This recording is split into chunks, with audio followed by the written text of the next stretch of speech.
Hello everyone and welcome to the LightBringers Guild Wars 2 podcast. This week we have a few guests and myself doing the hosting stuff as per usual on the 29th episode, and we're going to be continuing our show from last week. It's going to be part 2 of, what did I call this?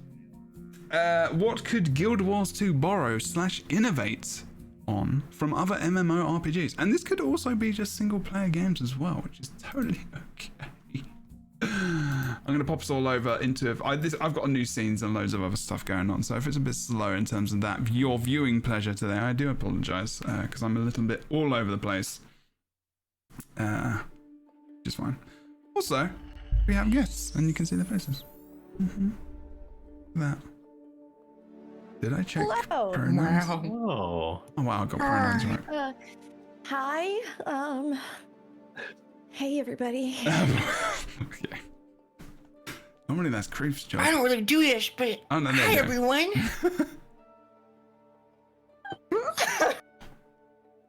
It's a bad time for me to take a sip of water. Woo. You're holding something. What are you holding, Creep? It's a fan. Oh, right, okay. I don't have any, so I have to buy one. You don't have any. Oh, right, sorry. Oh my god, wow.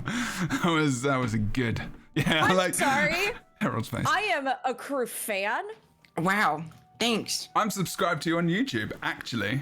I bet actually. Why wouldn't you be? Because I don't know. Are you subscribed to me on YouTube? Wow, Are you subscribed to me on YouTube? Of course, Jebro. Wow. Are you really? If I went and checked I will right go now. check right now. I Hold on a bet you second. aren't. I bet you aren't, and I bet none of you are actually. I believe I'm sure. I'm gonna go. I'm What? gonna say none of you are. I'm gonna say none of you are. Wow. Jebro, I don't know why you decided to come out and behave like this today, but here you are. Yeah, I do. I am subscribed. follow you. I am subscribed. Did you just subscribe? The No. allegations, the Look it up. accusations. Welcome to God. Tyria Court. You were one of the very first people I ever subscribed to on YouTube. I'm just joking. Unbelievable. First Crying ever. Harold's just sitting there like, yeah, we've known each other for a long time. I believe I'm also subscribed to the Creighton Herald. I hope you are subscribed Yes, I to each am. other.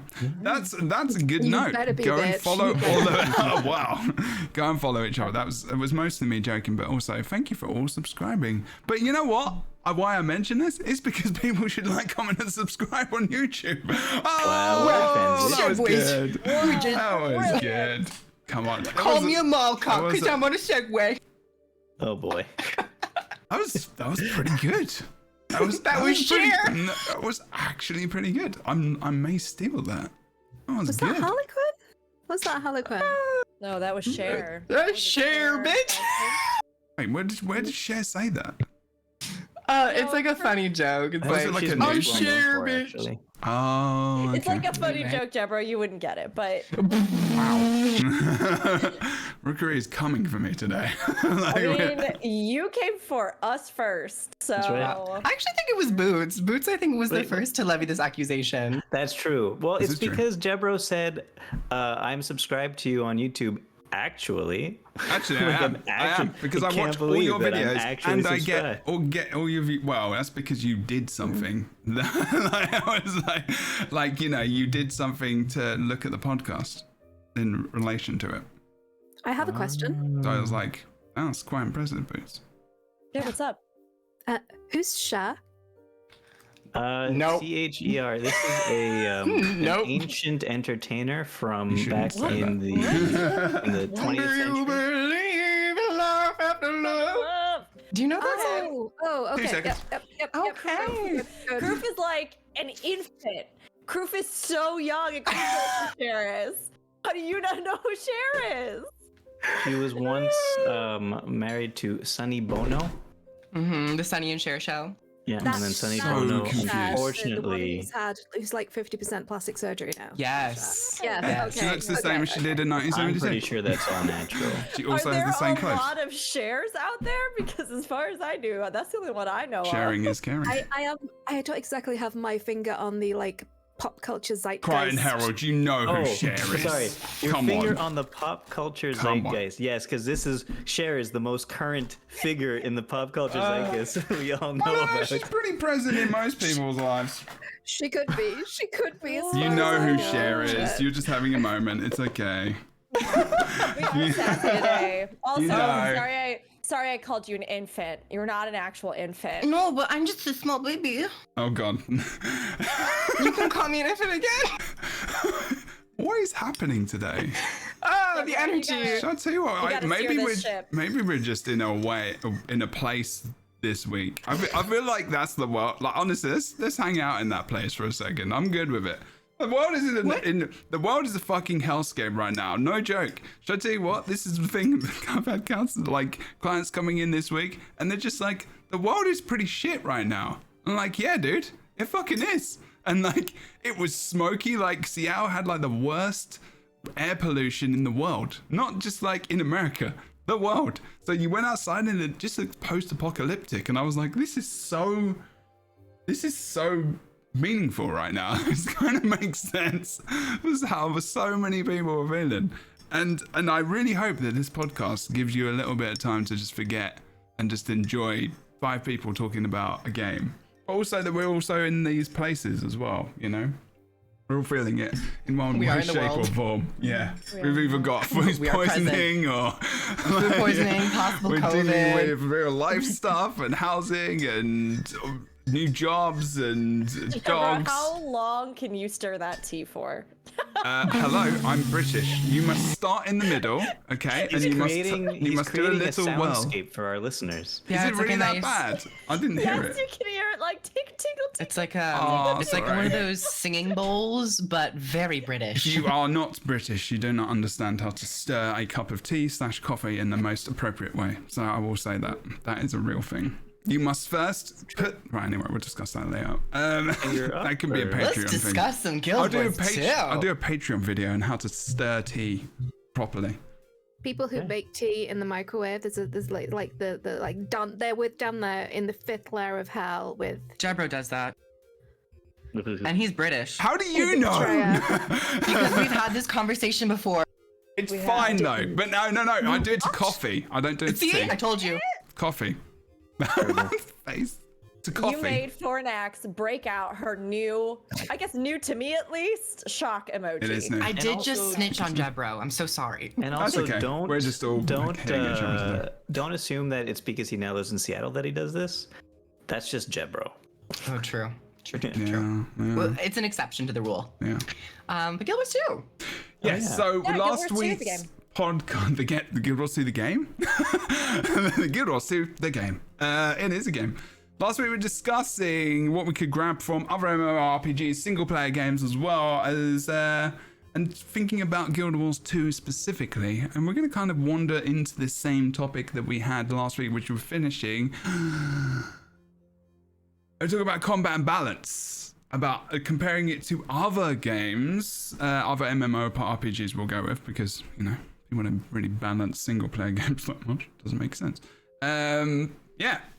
Anyone want to start off?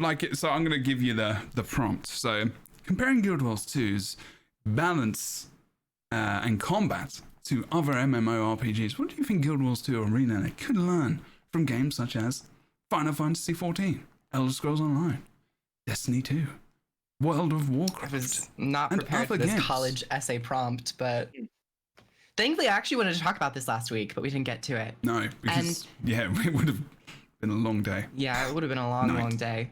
But this isn't technically new to Guild Wars 2 because they actually tested it in like the betas. Okay. However, it's now become more present in World of Warcraft with their new Evoker class. And this is like in charge spells and empowered spells where you hold it down and like you can increase the power of that ability. I find that to be such an interesting concept. And watching old gameplay footage of Guild Wars 2 where the staff used to have like the ice shards spell on it rather than it being on the scepter. And like you would charge it up and like more ice shards would fly out and stuff. And I just think that's a really cool concept for like abilities and not making you like fully commit to a cast time, but have the option to hold it down longer. Or for like Meteor like- Storm or something like that, you could have it. Yeah, I mean, I would like to see that ability totally redesigned, but anyway, like things like ranger and longbows, like holding your string back for longer, seeing a bigger shot, getting that impactful damage. hit off. Yeah, I like that concept a lot, and I would like to see them play around with it a bit more. Give it another Yeah. shot. That makes sense because that happens in like that happens in FPS games, right? So like if you hold a bow down, like in Destiny, you either hit it once and it's just like a ping, or like you're actually like holding it back and you've got a certain amount of time until you have to use the shot and there's more damage. Blah blah blah. Yeah, I like that. Yeah. So no The one combat- else. Everything like Guild Wars 2 is perfect. Looks There's like nothing in It's any really other hard to, it's really hard MMORPG. to like, yeah, combat wise, it's really hard to get on Guild Wars 2's case because as an MMO, it's We're probably not getting on the best. case. We're not getting I on know. the case. Well, if you give things that it could improve on by taking from other MMOs, it means that it's lacking in those categories, and yeah, Kroof has a good point. That's true. That could be good. I think that the visuals of the combat in some cases could be improved upon just because it kind of detracts from watching people in the combat is just so good in Guild Wars 2. But watching it isn't always that good because of some of the animations being a little bit too flashy, a little bit too loud. Okay. And so I think that may be something that it could take from other MMOs, just a more subdued kind of visual noise. At least maybe more options to be able to tailor what you do or don't want to see as far as visual noise goes. Because I think for me, I like classes that are a big range from like extremely, fancy, shiny, ridiculous, over the top, magical graphics to, ones that are more elegant or streamlined. But I do find that for me, a big part of my class fantasy and what I love are having like really distinctive, very cool effects that make me also feel like what I'm playing is really distinctive and really cool.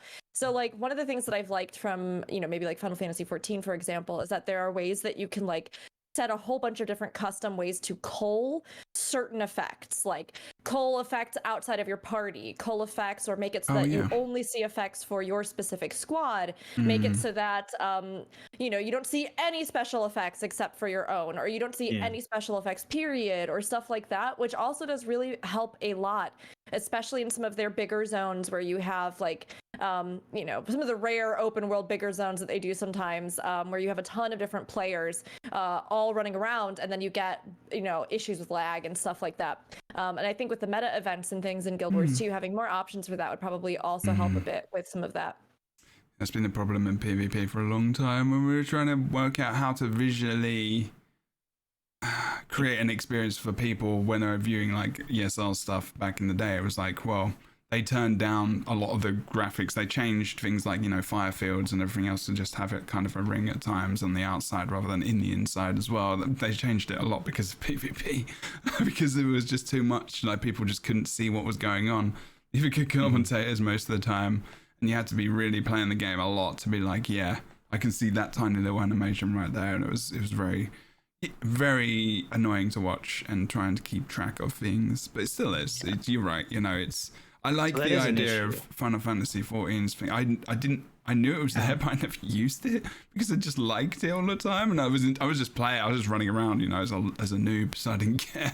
I was just like, whoa, that's cool, because I'd never seen them before. So I was just like, oh yeah. But after a while, it's like, it's fun until you're in a raid with a red mage, and then they just use the break bar, and then everyone dies. So wow. that's the thing. It's just that they have these like massive flashy effects, and you can actually go through them and you can see all the different ones. And Red Mage is, I believe, particularly bombastic, to say the least. oh yeah, I play Red Mage. Red Mage is cool. Yeah, that's for their like limit breaks. Yeah, so there's like limit a break. party gauge that fills up over the course of your encounters, and then various players can unleash the potential of that attack at varying tiers, and depending on what type of role you're playing, it does slightly different things. And yes, Red Mages literally makes it so that you cannot even see what's happening, and you will probably die to a mechanic because it's so Is that the one with the bright and sword? it's so powerful. Yeah. Oh, Red that's Mage my has a class. sword and a- Yeah. It's so loud. I love it. It's actually really, that class is fun to play. Oh It's my the god. easiest caster. It's the easiest caster in it's the so game. good, though. Yeah. It's so fun. I think taking damn. from 14's options would be a great addition to Guild Wars 2 just because how visually noisy it is. And this actually is a pretty big conversation about like color theory and matching it to like the background of your battleground, the setting and the lighting that you're using for the and how the color story is told. And a lot of Guild Wars 2 spell effects incorporate like white into its flashes and its spell effects like with fire. Yeah. And when there's so much white on the battlefield and the spells, it washes everything out. Like sometimes darker colors and less large particle effects can offer that satisfying visual element and make it look sleek without making it look like super unreadable and noisy. And that also just branches off to like spell updates for combat in general would be nice to see, especially like elementalists, fireballs are very, very old, like 2011 effects and all that stuff. That would be nice to get some updates. I think this bleeds into your favorite topic, which is accessibility.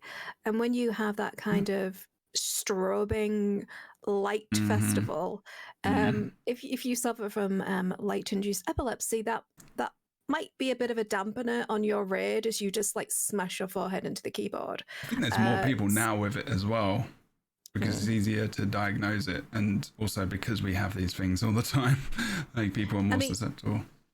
At the moment in Guild Wars, the only option to kind of like mute the environment to improve frame rates at least is to you can drop down the number of players that you see, and you can drop down the visual effects on their armor. So it's a sea of generic character models, but I feel like that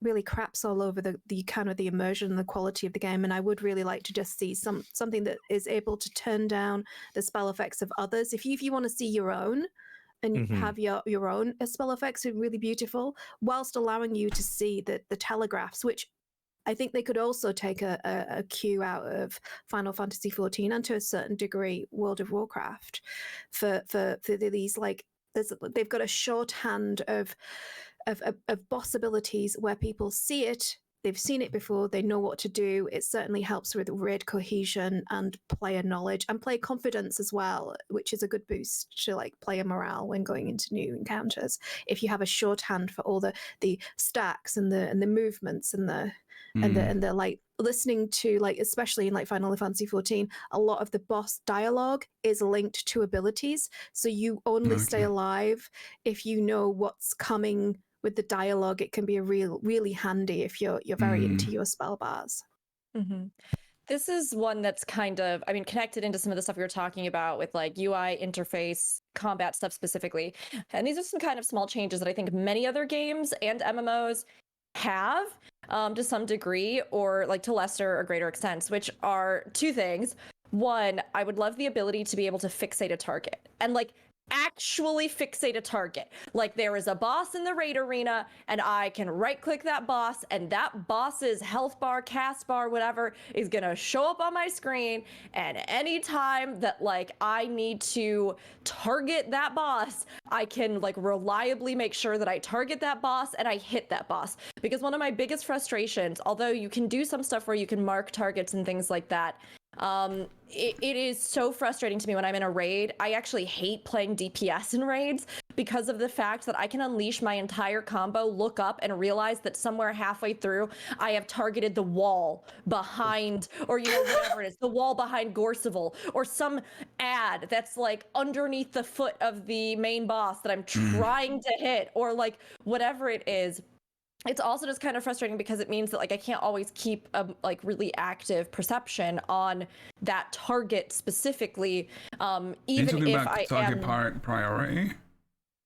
It's like in 14 we have a thing. I mean, I've seen this in many other games too, but in 14 we have a thing where you can like lock a target. So like if you right click them and then you go down, it will like set that target as your target, and then their health bar and cast bar show up. You can move in your UI like where they show up, and any time that you like turn around, like if I turned around and I wasn't looking at any enemies, I just like hit tab, it would automatically tab me back to that enemy, or like whatever it is that I like. And you can kind of do that in Guild Wars 2, but it's like a not totally reliable, kind of annoying thing to have to do, as opposed to being something really just streamlined and easy to use. And then the other thing that I'd really like is the ability to move, customize, or change the display of your party. Because as it is, it's like constantly stuck in that upper corner. And there are no other options for things like display my teammates' names, or like display their bars here and show enemy lists here, or like things like that, where especially because we have Spectre now that has single target healing. Yeah. And because they expanded this to Druid recently with the staff ability, it is great now, because I do actually really love that with some of the changes they're making, I feel as though I can focus heal somebody in a moment that it's needed in a way that I couldn't before, which feels great as a healer. But it does make some of these things a little bit more arduous, because again, I'm having to like look up, and then because I don't have options for how to customize that squadron display or things like that, or like color coordinate the different, you know, whatever roles or whatever we might have, or anything. Sometimes it's kind of hard in the moment. Like I can click on somebody manually from that and then like, you know, unleash this thing on them. But I wish that I could move that. I wish that I could change how it looks. I wish that I could see it faster and access it more easily in a way that like fits with where my focus is on the screen. It's very outdated to that. Sorry, I also think that that's something that people have been commenting on recently a lot as well. Because they just updated for Spectre in the squad UI how it looks when you go into the Spectre Shroud, and it turns purple for everybody when you go Spectre Shroud. And a lot of healers in the game are like, ooh, that looks red almost, and that really distracts me whenever I look up and I think I'm supposed to heal them, but I don't know what I'm doing. And the fact that you can't customize it yourself and it's just dictated for you the way it looks is definitely something that they could improve on, probably. For in a healer's point of view, probably when you go in, like, because when you go into Shroud as a necro or a reaper, you can't really get healed, right? You can't get healed in Shroud, no. Right, unless you're a harbinger. Small details. Unless you're a harbinger scourge. But on the UI, squad UI, it shows the Reaper's shroud level and the Necro's shroud level rather than their health level. And it's like slightly different green. It's like a slightly different green, but it's still not good enough. So I think probably for both Spectre and those other shrouds, they should just always show the person's health bar. You know, like that's the only thing that people really care about, their actual health bar. The people don't care that they might care that they are in Shroud, but they don't care that. Just change the color and be like Shroud, not Shroud. Because like maybe a little dot on there that says, "Hey, now you're in Shroud," but this is the actual health bar that you care about, not the Shroud bar. Yeah. I mean, I have to say, as a player of a necromancer, Shroud, when you go into that form, is a pain in the ass, because it stops you interacting with certain things, and it fucks up the visuals. I didn't ask for that. Can we not have that? Can we have a button where I could just like click that off so I can actually see what the world looks like? Is there another game you could compare it to? Is there another game you could compare it to and be like, oh, this is better and it could be done this way?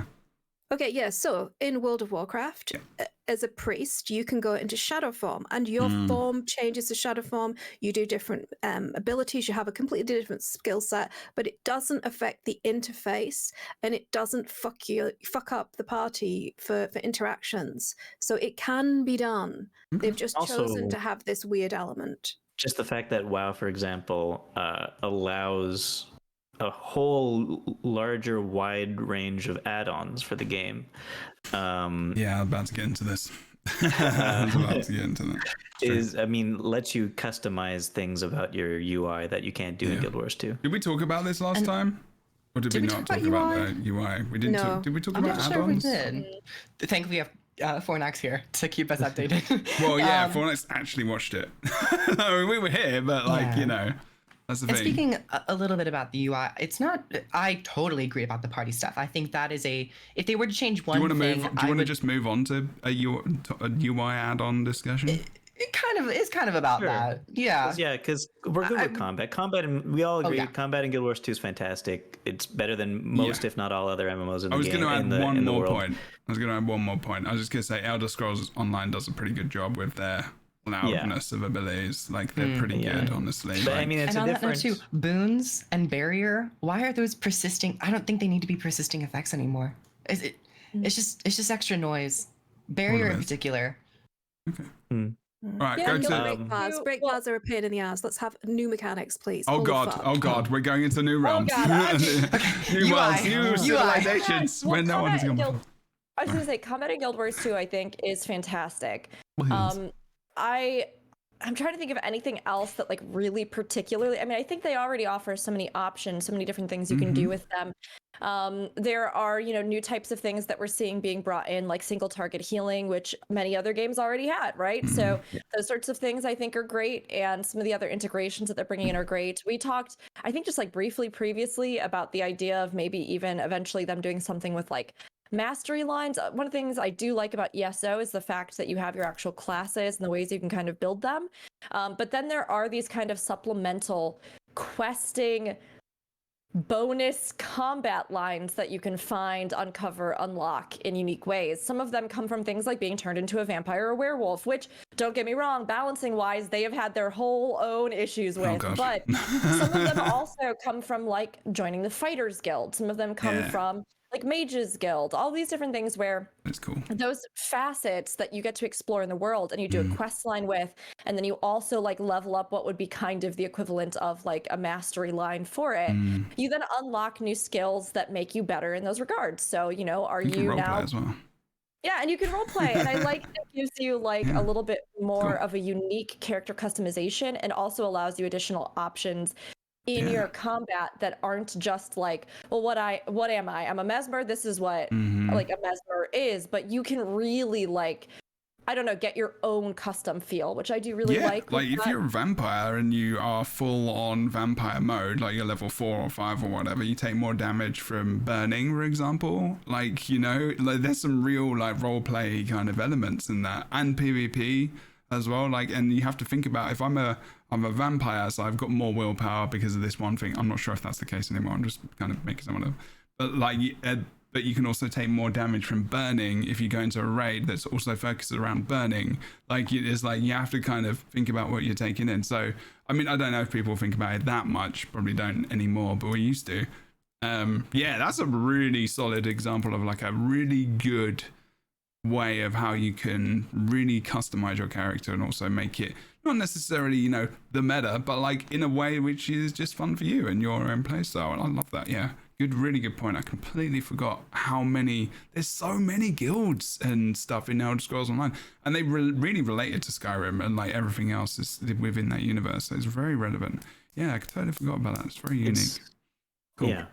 I've just had a light bulb moment. Oh, so you've got a light bulb as well. I do have That a was light for the bulb people thing. who cannot watch. That's amazing. Good stuff. So we have the Orders of Tyria, and we have the Priory, we have the Vigil, and we have the Order of Whispers. And you're talking about like characteristics from being bitten by a vampire, characteristics by lycanthropy. What could Guild Wars 2 bring these orders back into relevance by giving you virtues, buffs, abilities associated specifically with the order, so there would be like gameplay meaning to it, so that if you're a scholar, then you have a higher intellect or a bigger capacity for certain spells. If you're a member of the Vigil, you have a better ability to like absorb damage, so that you can be more tanky. More sneaky beaky damage for the Order of Whispers. Or stealthy. That's a very good idea. That's a good idea. I think it's something that Guild Wars 2 started to think about doing stuff like that early in the game, but kind of went away from. Like the fact that all of your races have unique racial abilities was, the reason why certain people pick certain races at the beginning of the game. And it was like, what race is better besides just the looks? It's also these racial abilities. And I think they wanted to make your decisions count more with the social system that they had at first as well. But they kind of went away from all that. Like, they made the racial abilities all worse than all other skills in the game. Yeah, and you can't use them in all modes either. Yeah, so I feel like kind of sucks. It would be cool if they went back to making your decisions more impactful and differentiating people between different other people, but I don't know if that's something that would. I am usually very hesitant to add certain things to combat that are of universal masteries. I tend to criticize the United Legion Waystation quite harshly, and also the Essen system in the Icebrood Saga. I think it altered the combat in open world in a way that is like a permanent change of. It's so funny when someone puts a desk out with these things on. I'm just like, when did you get the time to do that? Like, there's this massive dragon. Now all of a sudden you've whipped out your folding table and here you go. It's tricky when you add universal features because you either have to make it. So funny. Those were in the game since the start, right? Like, the Waystation is new and it's great because it's for everyone. Yeah. But you could also just go to that heart. I forget which map it's in, but in the core game, and buy a stack of 250 rocks that you could double click in combat and then have a rock equipped and shoot it and it's break bar damage. but was that break bar damage worthwhile compared to like the amount of time that it takes to equip that rock? That's the thing. It's like you either have to make it so weak that no one's going to use it, or you have to actually make it comparable so people actually really value it. There really tends to not be much of a middle ground with that stuff. I get it. So I tend to be a little nervous when that stuff happens. Well, that's just from what happened with Icebrood Saga. Rook kind of mentioned that with the balance of like werewolf and vampire, right? Like, he did cause a problem more specifically in PvP, because that's where it was like it was just like everyone was running this one thing and it was just boring. Yeah, and it does get to the point where like players, no matter what, will always look for this meta thing, right? Yeah. So like, of course, I don't think you ever want to have something where it's like, it's mandatory that if you are playing a caster, you have to pick the Priory so that you get magic buffs or, whatever that is, right? But I do think there are ways to do this that still feel fun and still feel like you are exploring, learning, growing, right? The idea being that it's not just like a class that they dump in your lap and they're like, here's the skills the class has, but that it's something where it's like, as I explored, I joined this place, or I did this thing, or I learned from these masters, or I joined this faction. And even if it's not always something that is like directly combat related, like we have some of these kind of things that are similar to it, but we've even seen like, I don't know, ESO has branched out into all kinds of wild little mini games and things that also count in that same way. Like, you join the antiquarian faction or you do these different things. And I've really loved seeing what they've done with those, like to have those additional lines that you can kind of study, do, acquire. It's very difficult. I mean, I definitely don't think it's something that could be implemented without some trepidation. And I think you do have to be careful about what that means to just have those universally accessible lines. But I also think it would be great. I love Fornax's idea of like, well, now that we've made it through 10 years of, of storytelling, we've made it through the dragons, right? The cycle is broken. What a great opportunity to do something like that, to now also see the future of those factions in Tyria. Like, you go and you learn, like, what are they going to be developing into? What are they going to be changing? What are they going to be becoming now that that threat theoretically is over?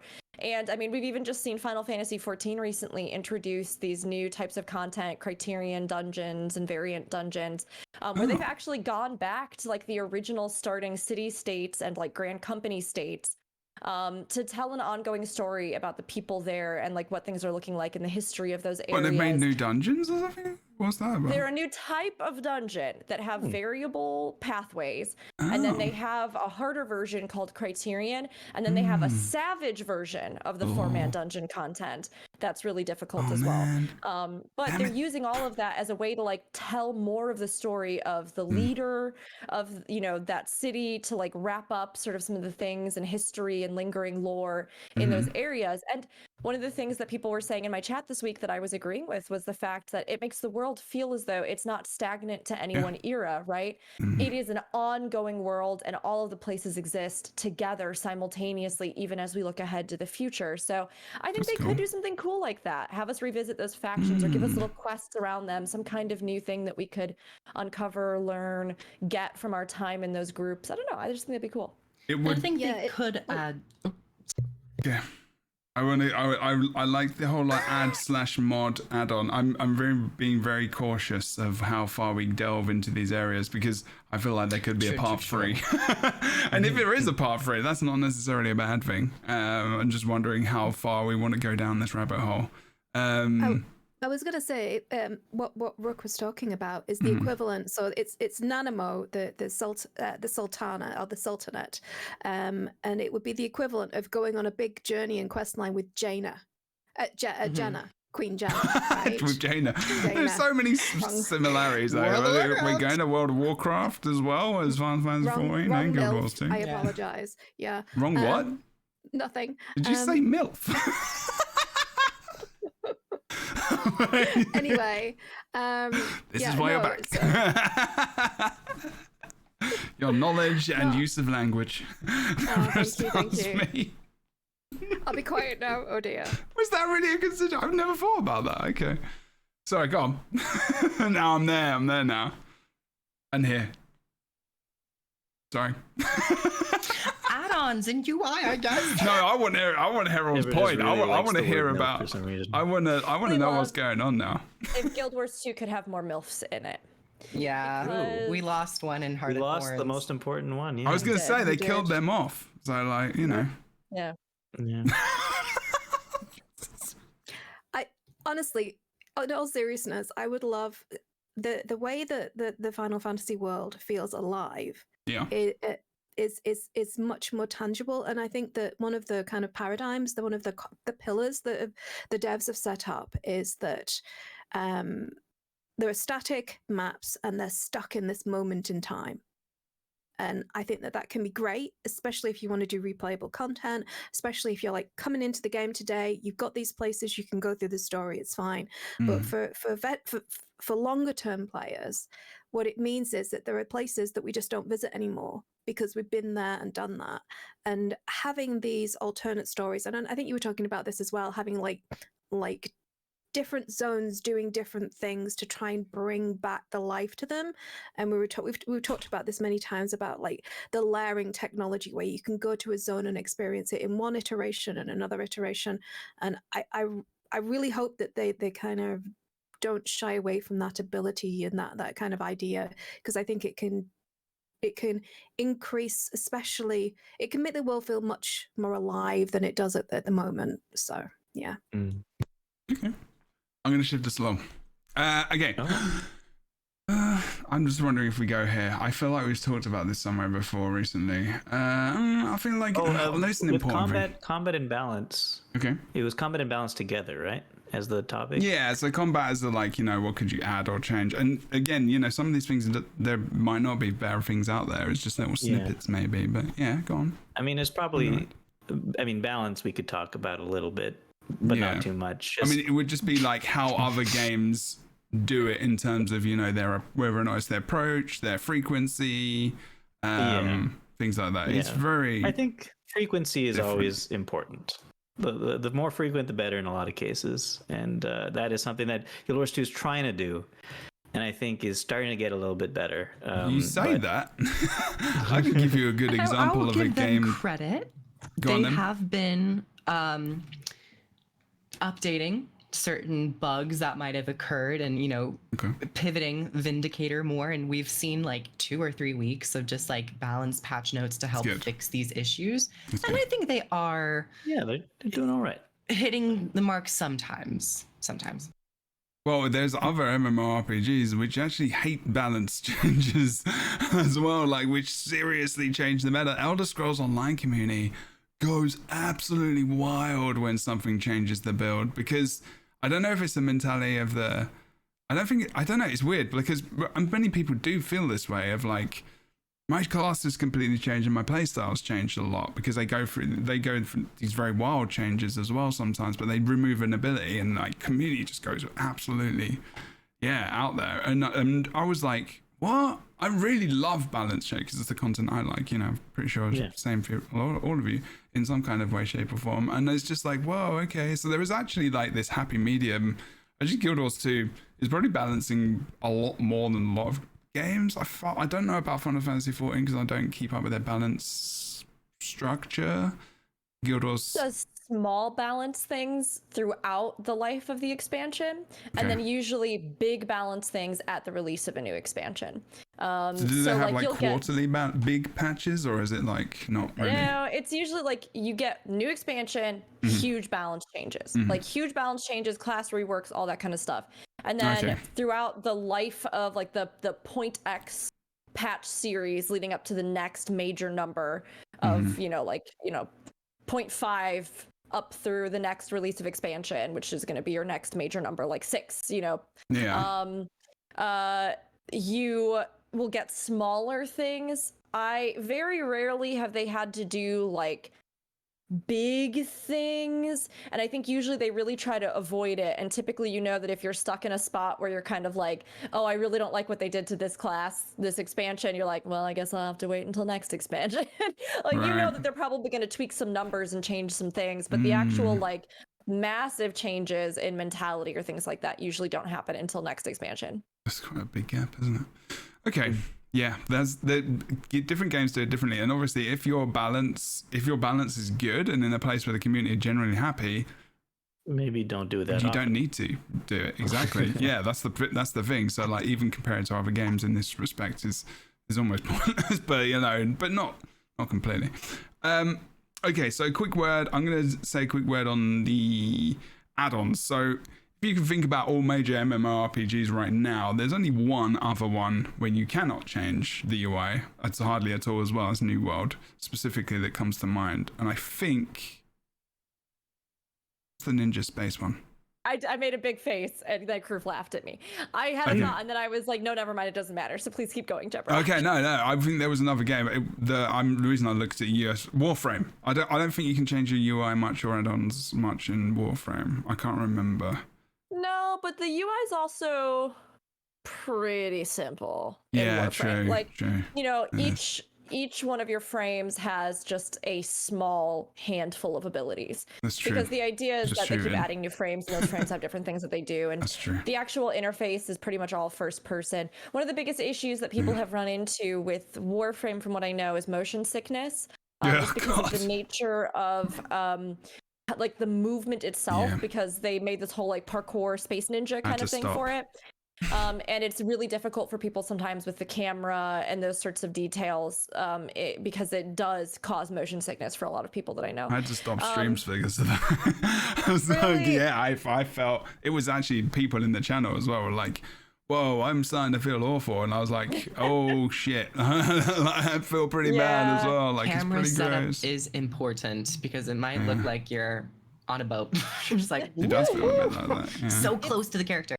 It's never bothered me when I play, but I know it affects a lot of people. Yeah. In those regards, I mean, I'm trying to think of things that I would draw from any of that combat-wise. I mean, Warframe does have incredibly distinctive and very cool visuals for each of the different frames. Their play styles feel incredibly distinctive, unique, iconic. And they do also allow, although this doesn't have to do with combat specifically, but they allow like player-created cosmetics to be introduced and sold. And the creators get like a cut of the profits from those, which are pretty cool.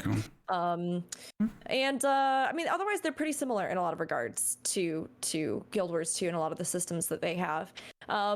Destiny 2 has been interesting as well by comparison. I think Destiny 2 has even been playing around with some of their unique mobilities and things that they have in combat and in new like instance content. I'm playing that a lot.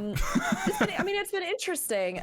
They are still, troubleshooting their balance and things like that. Yeah. And I do think that for me, one of the biggest problems with Destiny 2 is that it gets a little samey to me in that although the 3 divisions do feel different, like you have your 3 different like major class kind of thing, like warlock, hunter, like those sorts of things.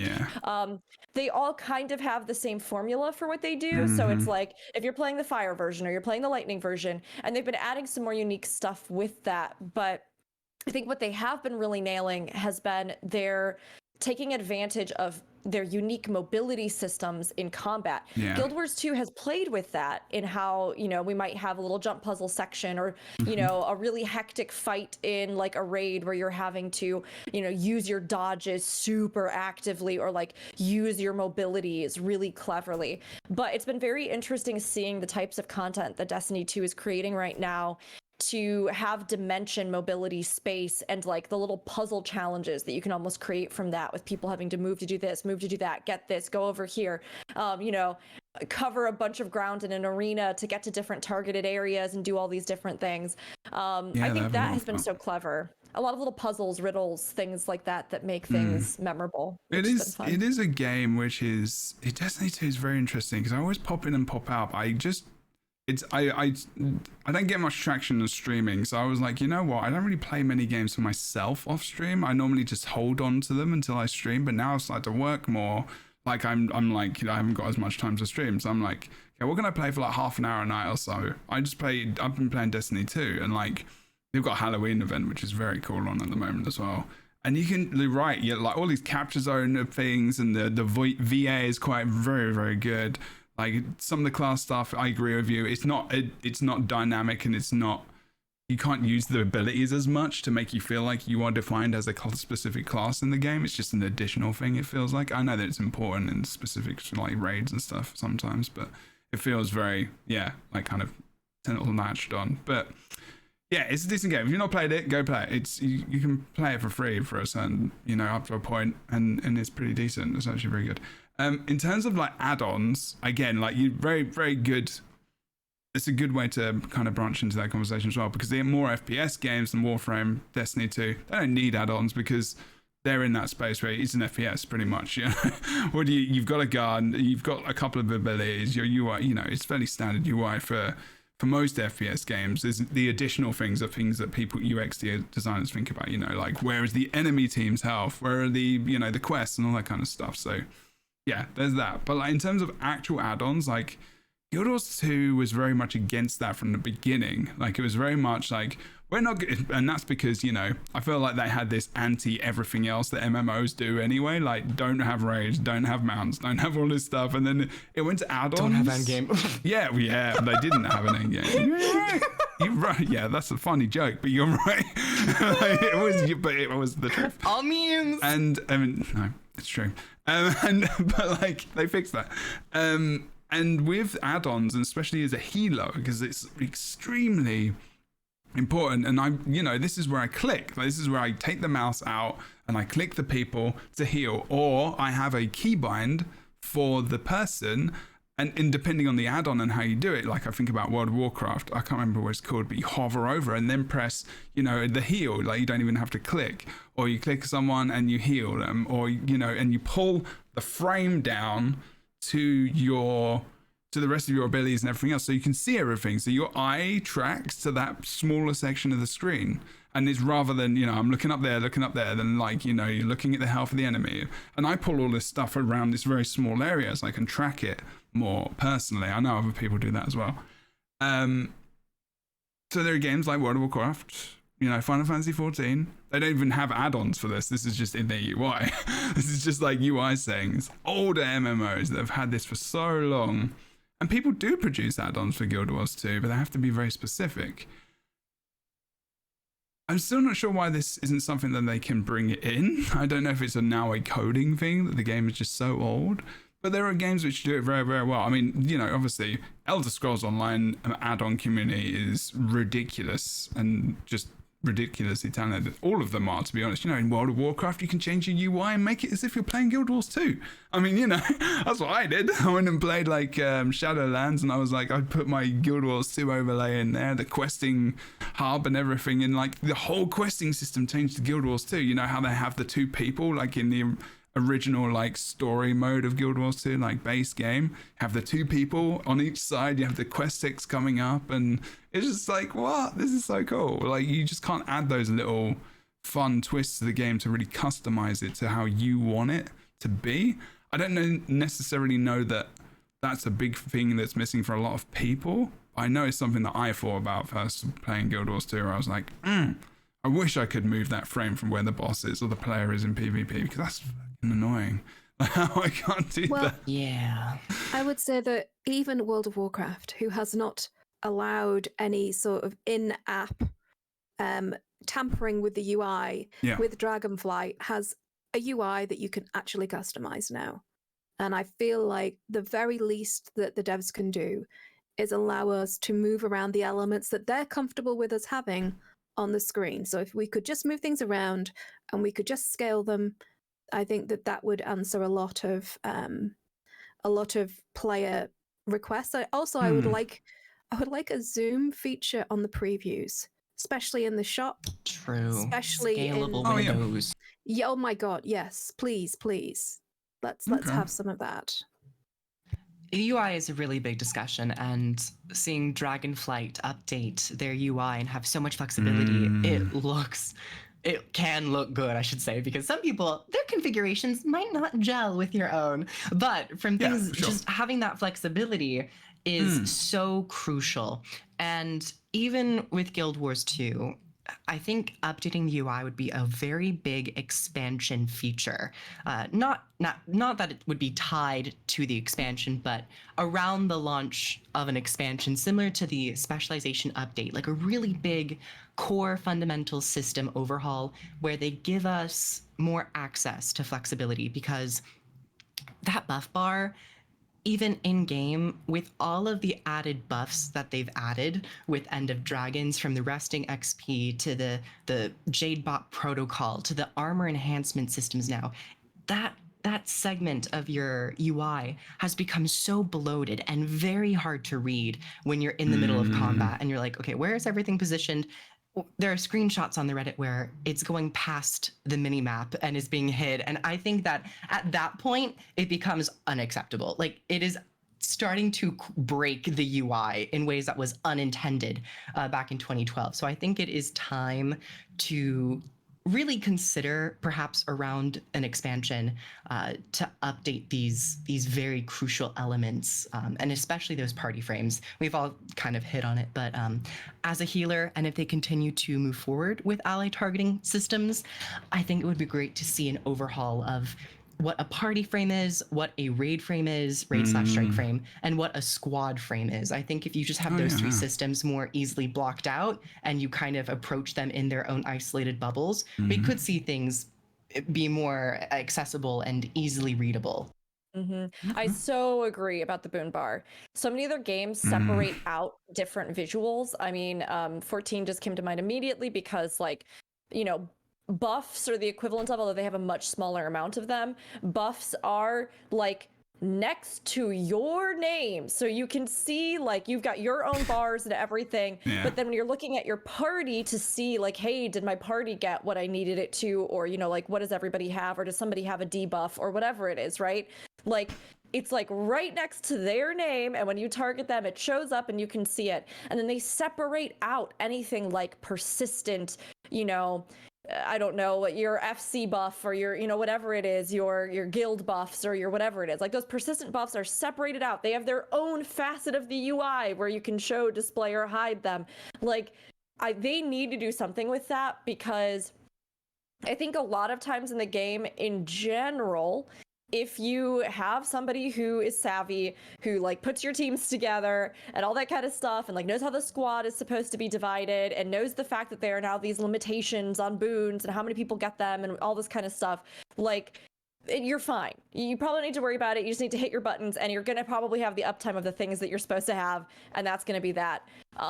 But when it comes down to actually trying to learn that information, parse that information, understand what's happening, figure out if you're doing your job as a boon giver, figure out if you even have a thing you're supposed to have or don't have, or, like, it's so hard to look down at that bar and have any idea of what's going on. Like you look at it and I'm like, is that it? Is that it? Is that it? Is that it? No, it's mixed in with like just banners and area buffs and other stuff. Rested XP buff, which is usually just a recolor of the XP buff. But they're like, we're gonna give it its own buff icon. I was like, what? It's weird because the thing is, other games do have it mixed as well, but it's just so much.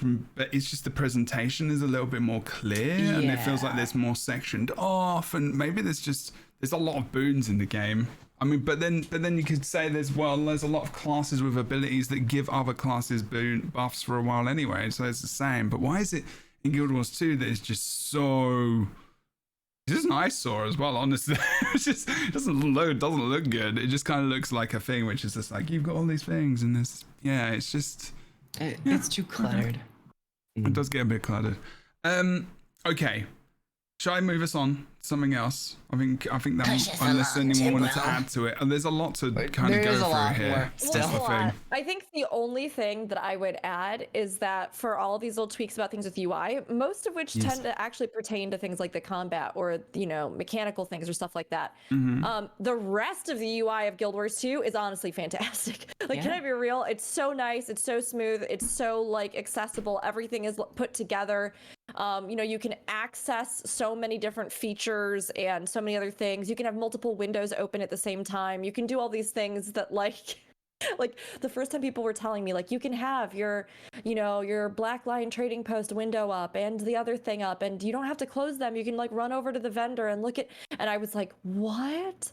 Because in other games, most notably in my book, Final Fantasy XIV, it is a hot mess in that UI. It is so many things about the actual interface of like vendors, merchants, things like that. It's a mess. You can't have two windows open. You can't talk to a merchant and have another window open and buy something from the merchant. You can't it's so frustrating. So for all that we had small critiques, I do think that Guild Wars 2 has like a very accessible general interface for most of the other things that you're doing in the game.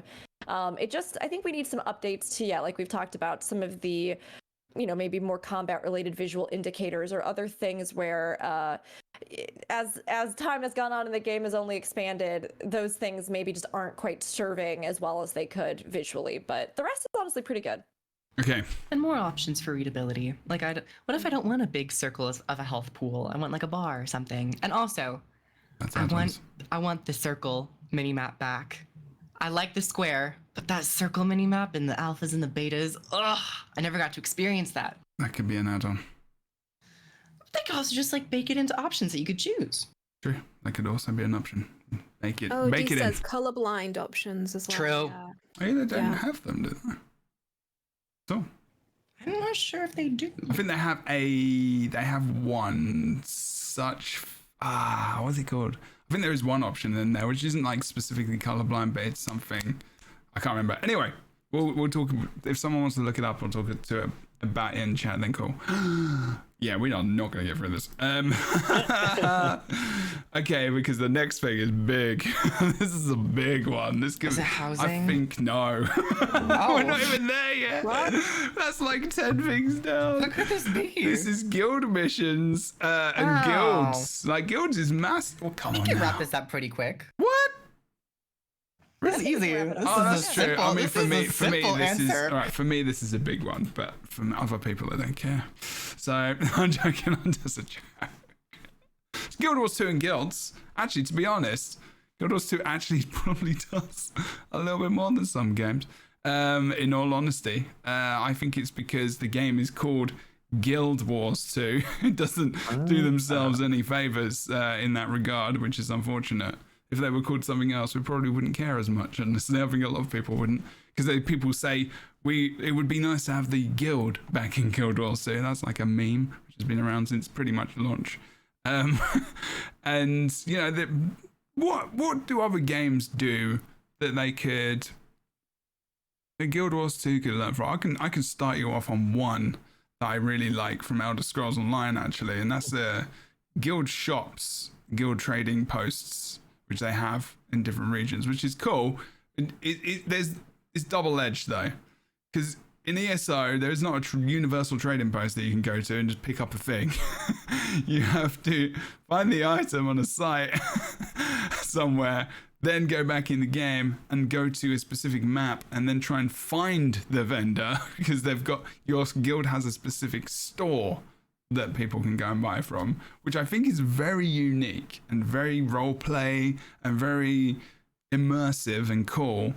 But for access and for easeability, it's not great, but it is a cool little fun thing that I think is, it's just one of those things where I'm like, oh, I can go to an actual store and buy the thing, and I don't have to, I don't know. But is there anything other games do that Guild Wars 2 could borrow from and innovate on? I think it's nice. There's Guild Wars 1 that that had some things in it that were a little more guild oriented.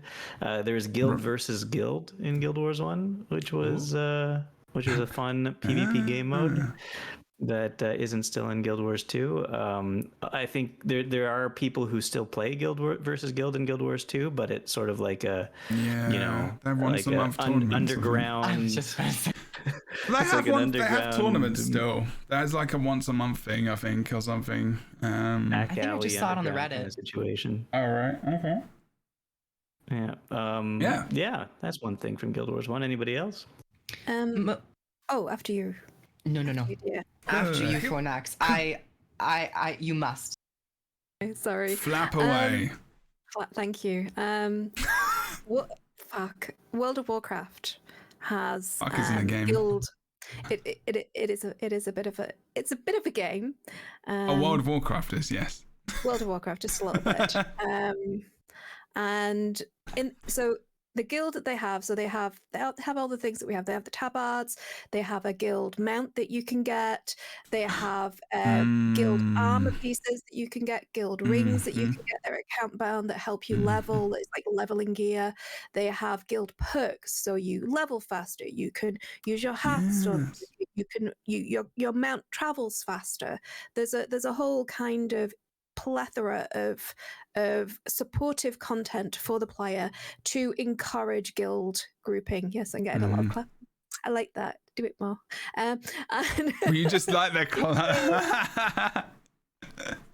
You should get like a GIF of like PNG GIF of Kroof in videos for you, and just like with the clapping, and just like whenever you say anything you feel needs to have clapped. Or yeah, you could just have Kroof. I just watch Kroof clapping. Yeah, that's good. Yeah, or I just meant to have them in your video. So. Oh, wow. That's true. Oh gosh, I'd have to. I need that clout. Mission. I need that clout. Pay them in links to their YouTube. But what's funny to me is that honestly, I think Guild Wars 2, like you were saying, Jeb, has more guild features than most other weird, MMOs. right? Yes. We're just hungry. The problem is that they just haven't been updated. Yeah. And I think that's really the big thing. And this is a tough field because I think that games are moving away from guilds. Not necessarily in that they're going to remove them or anything like that, but we are entering a kind of new era of MMOs where we are seeing more and more games, rather than investing in things like these guild systems, invest in the concept of the solo MMO player.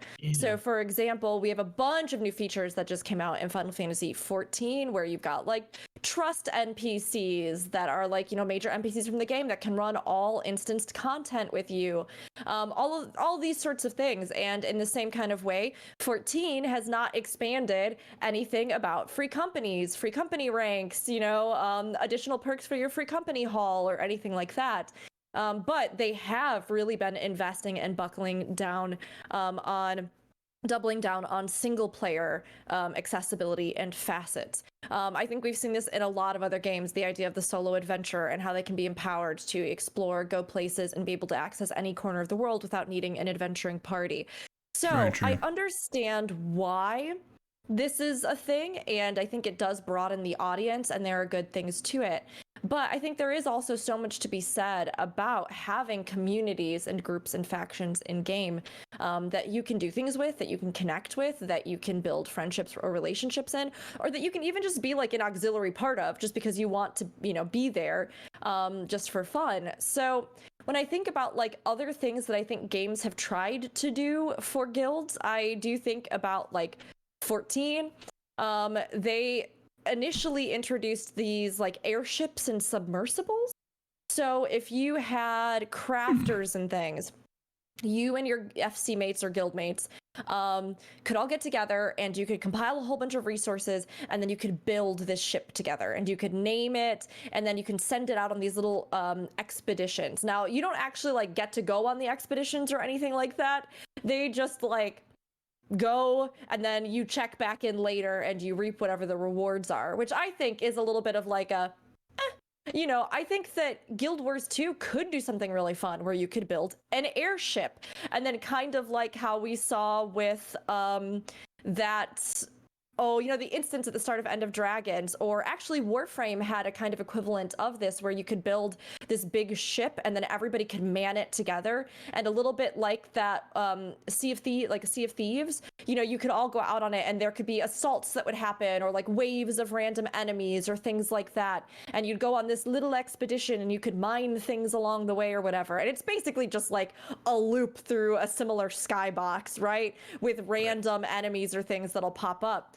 But I do think something like that could be fun for guilds, whether they wanted to do something like a caravan that you build and you use for trade routes or whatever, and you can do this mission together and defend it or whatever it would be. I do think that could be fun. And likewise, they also attempted to do this piece of content that was a massive failure and everyone hated. So I'm going to suggest it now for Guild Wars 2. It was a piece of content called Diadem, where if you had built one of those airships with your free company, you could then all choose to put together a group and use that airship to fly you to this special zone called the Diadem. And in there were unique enemies, all kinds of things you could find, gather, treasures, loot that only dropped from that, special weapons, all kinds of things. So the idea was that you would get together, you would spend the time, you would build up this ship, and then you'd go to the island and have fun. There were a lot of problems with it. Don't get me wrong, and there's a reason that they ended up completely like cutting it out and then reworking it 50 times. But one of the things that I do think about that, though, is that I think a game like Guild Wars 2 could pull it off better. Their exploration, their open world zones, all of those sorts of things are more dynamic, more interesting, more fun. And because of the ease of access, being able to be in multiple guilds at once, and because so many players have long-term, if they've played the game for a long time, they are probably sitting on a lot of resources. They probably have a lot of guild hall upgrades. They probably have a lot of things, right? So you could use this as a way to try and revitalize it. I'm sure players would still complain like, oh, it's locked behind all this stuff, and what if I don't have a guild, or what if I can't, but I do think it could be something to consider. However much actual games invest in guilds, I think is pretty questionable for the future of MMOs. I think it'll stay a feature, but not something that content is made specifically for. I'm gonna go for a social thing here, because I think, and Anobi said it in the chat as well, there's different ways that people actually connect now as well.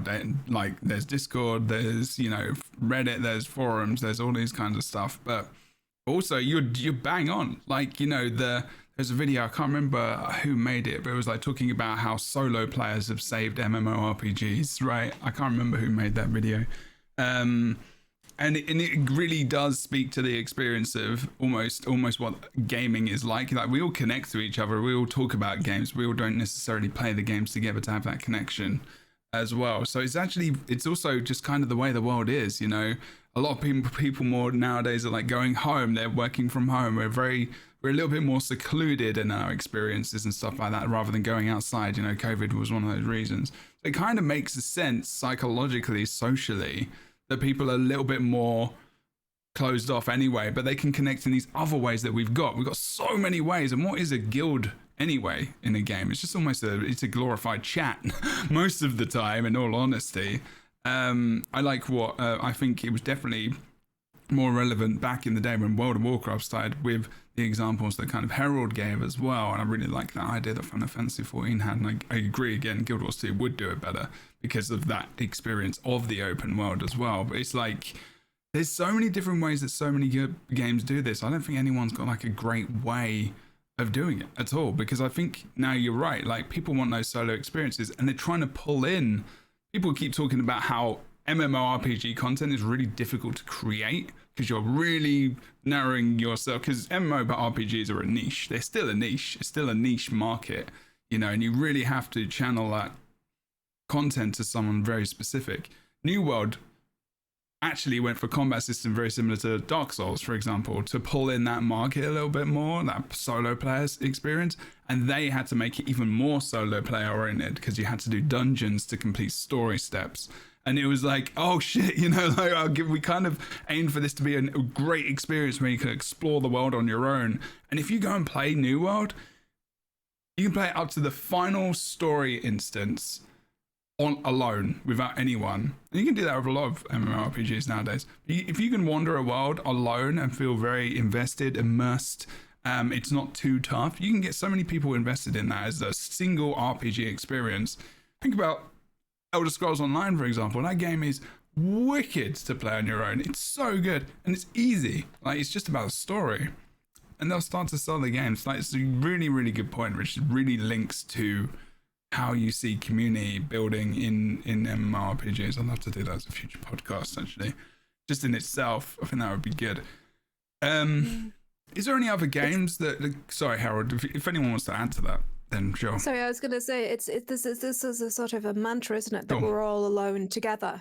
That was the kind of... Yeah, absolutely. Yeah. I don't know. I mean... It's sad, but also not sad. It's like, do you know what I mean? It's kind of strange. I'm not sure how to feel about it. So I played WoW since the noughties, and I'm still, so they have like individual chat channels that you can set up. Yeah. I'm still in it. I've been in a chat channel for like nearly 20 years with a load of people that I've just been playing World of Warcraft with, and that's so good. We've all gone off and done different things. We've all but we're still in this little booty channel. It's called Booty. I agree. It's just half of boots. Not your booty, darling, but yeah. I wasn't even talking about butts. But it's it's very strange because I think it comes back to the relationships that you have online and the kind of the changing dynamic. Because when the internet when this was all kicking off, it was very much like it was almost like having a pen pal, right? Yeah, it was a distant connection. I did have some when I first started in America and stuff. I did. Yeah, it was cute. Well, I guess that's a simile, right? But now I don't really have that much differentiation between the people that I really interact with and communicate with and share with online and the people that I really interact with and share with in my real life. I think that the line has blurred, at least for me. And I think that MMOs, I think you can't downplay how valuable, talking about accessibility and talking about people who are isolated for whatever reason. You can't downplay that the social elements of these social games for being a real lifeline for people. And I think that guilds are an extension of that. And you'll see guilds that have been there for decades, and there'll be like 7 people in it, but it's a family guild. You know, absolutely. I'm in a guild with my daughter in Final Fantasy. You know. Oh, cool. It has just dawned on me as we were talking about this and as you were talking, Fornax, I was thinking in my head, like the alone together mentality, but also I was thinking, how do I normally gather with people in game at this point? Like, how am I alone together? Or how do I socialize with other people in game at this point? And I see people in chat talking about Discord and the possible theoretical futures of things like Discord integrations into stuff like MMOs, which I think could be huge. We've seen some companies like Final Fantasy XIV attempt to do integrative phone apps as well, where you can like list, you know, stuff on the market or check different things or communicate with guildmates. And like I have not found one that I think does a really good job with it yet. Rifted. The idea it was really good. There was a guild chat. It was on your phone. You could talk to your guild on your phone. Like I like that kind of idea that we are integrative and communicative on many different levels now. It's not just specific to games. And like, you know, if I log into World of Warcraft, then I can talk to my guild, because it's far more likely that you are probably 24/7 talking to your social groups already on Discord, on other apps, on other things, right? So I think integrating and bridging that gap to create that kind of interesting, seamless experience could be a huge thing for MMOs. And I also think about the fact that recently, some of the most fun that I had in or that I found that people really seemed to enjoy doing together are non-intensive social gathering opportunities. So let me see if I can try and put this in better words. There are everything from player run versions of this, where you go to a club at night, right? There's an RP club, and you don't even have to be an RPer, but there might be a DJ playing or whatever, and people just like to go stand around in that venue. Very low personal social responsibility, but you just go hang out there, and there's a vibe of other people being there. And then I was also thinking about Red Dead Redemption 2 Online, and the fact that they had some hubs where, as you built them up or upgraded them, they unlocked these kind of fun, silly interactables. So if you upgrade the bootlegger shack, right? You get this speakeasy down in the basement, and as you and your group just kind of hang out or idle or AFK or whatever, you can go over to where the musicians are playing, and you can pick up instruments, and your characters will just emote, play the instrument. I love that stuff. So good. And it makes music, or you can go to the bar and serve each other drinks, or you can there's all these silly little interactive things. You can get totally drunk and or whatever it is in the little bar. And they are, again, very low energy, not even content for guilds or for a group. But our group spent a lot of time just doing that because it made us giggle. It was very low personal pressure, and yet we still felt like we were socializing. And then that even led me further to the thought that one of the reasons why I think guild halls, I'm going to say it, are dead. As I don't know why they are. Yeah.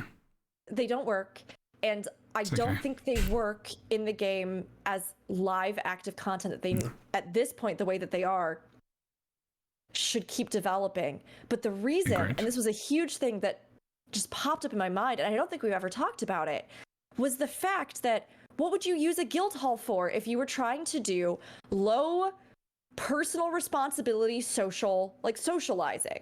You would use it as a place to hang out while you queued for things.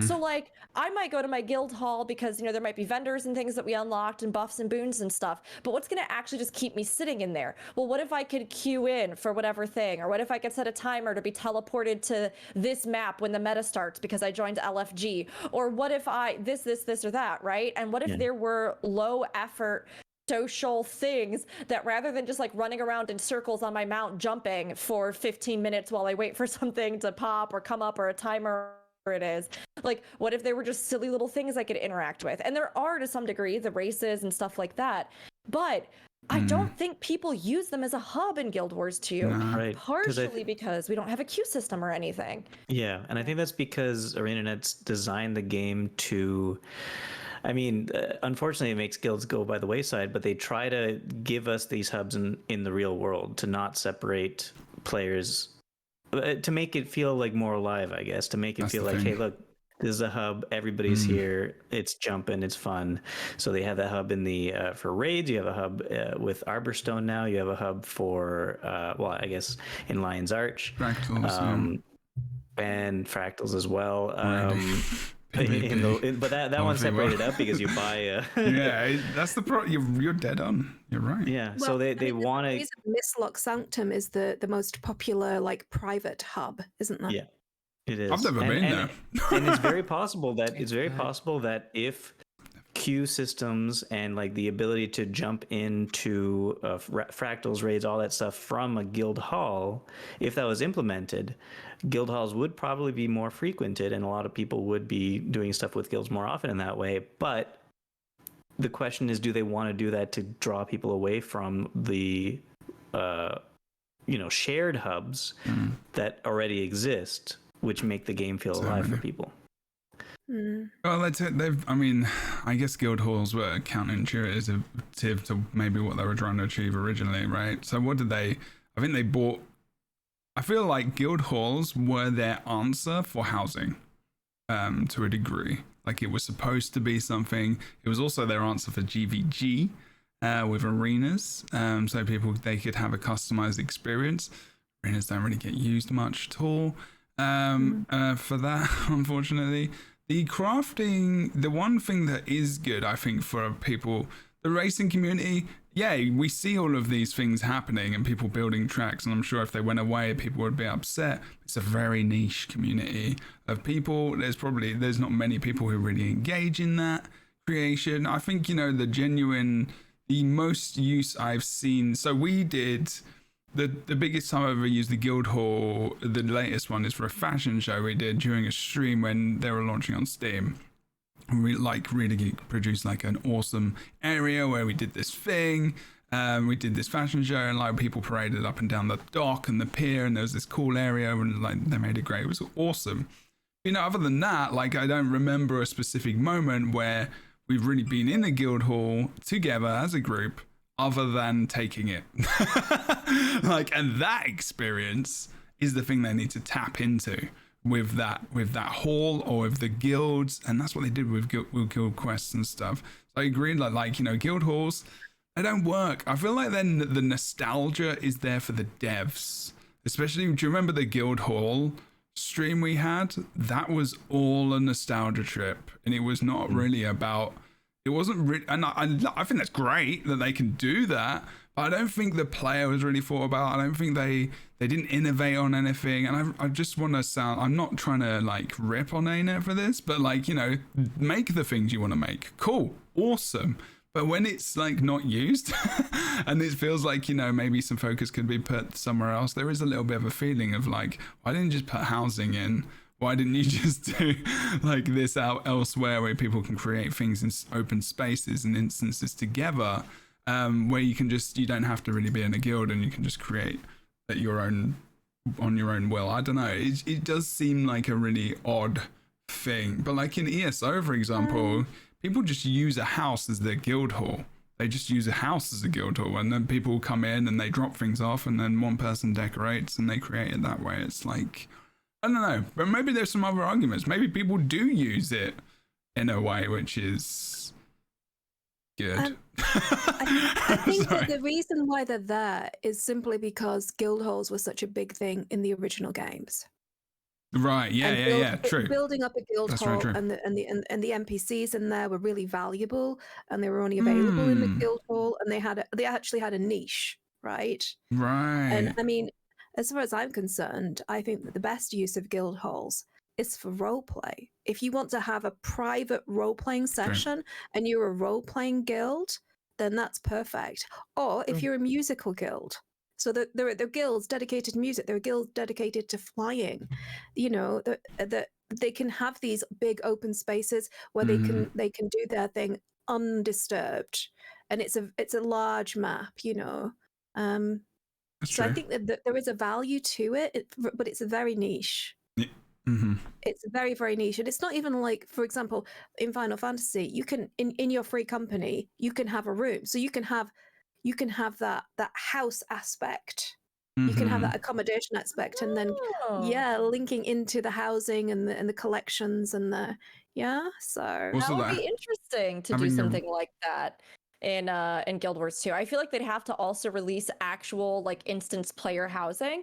But if, you know, that player housing required gold or whatever thing, or like a long way to get it, or, you know, whatever it was, having then an additional thing in Guild Wars 2, you could take that kind of concept for next. I like that. The idea of like, well, maybe now there's going to be some sort of like all of the previous guild halls will get on some corner a building that's like a little apartment building, or, you know, like a quarters or a barracks or something. And then if you were like a member of that guild, you could go up to that door, click on it, and then be able to like have a room there and decorate that if you didn't want to do the other process. That would be awesome. I've been hoping for that ever since Kaining City came into being, because just like apartments in Kaining City would be perfect. Okay. Yeah, I think player housing is probably, if we're looking at like cost benefit and just general interest, we're not there yet. We're talking about guild halls. It's about the same topic. I like how I'm not the one that's getting. It's not different. So there's two segments. There's two segments to this podcast. There's one where we're innovating on Guild Wars 2 things that already exist, and then there's another segment where we're talking about bringing in things that do not exist at all. So what part are we on? we're on the first segment, which is like comparing Guild Wars 2's guild systems to other games, which is a present But feature other in the game. games have player housing. No, but like we don't have player housing. Does that make sense? But we also don't have looking for group. Yeah, but we had dungeons. Looking for group was in dungeons though. It wasn't a feature. Yeah.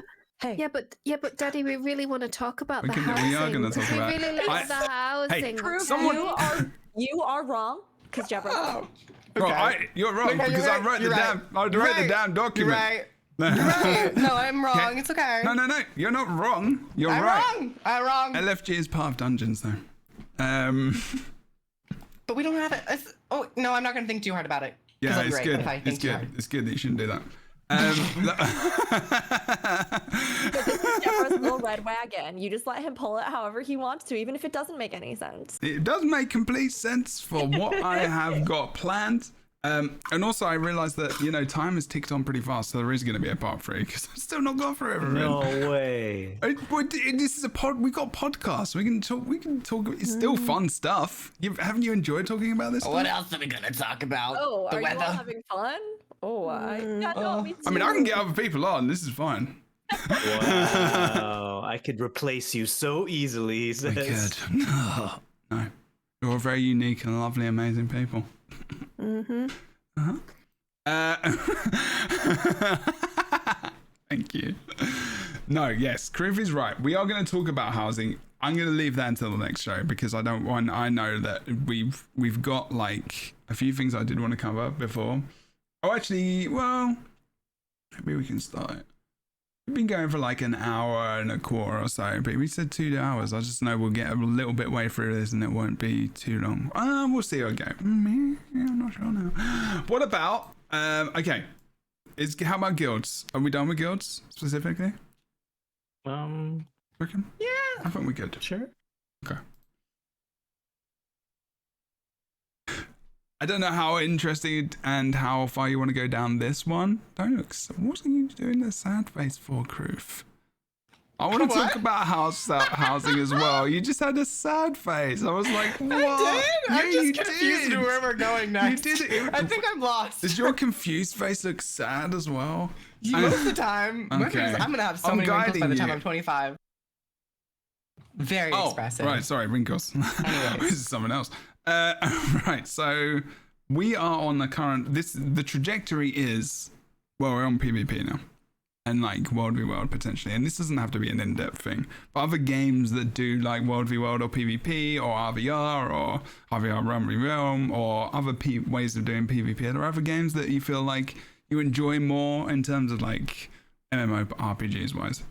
That do it well that you would like to see in Guild Wars 2 that's a little bit more fun and engaging or different or I like being able to play PvP game, which I can't do in Guild Wars 2 because every step I take I get stun locked for 10 seconds and yes. upwards Oh, of what's happening 5 right years. now? I haven't It's been just- in PvP for a bit. Yeah, balance is messy. Balance is not good for I- PvP Hammer right now. Warriors or what? I feel like they like treat taunt with such care. Only like 3 abilities in the game apply taunt because they're like, Oh, we you don't want and to your take control. No, I have a point. They're like, we don't want to take player agency and player control away, but we will add 7 dazes and stuns on one button and have its immobilizes. duration be 2 seconds each, and emotes and Yes. rangers. And I'm like, okay, well, if we're going to like have a competitive mode, nothing feels worse than not being able to actually like react Move. to your environment. And I'm like, I'm now by like default taking 2 stun breaks. I'm taking try to take at least 2 big Condi clears. And I don't know if it's just my luck with my matches.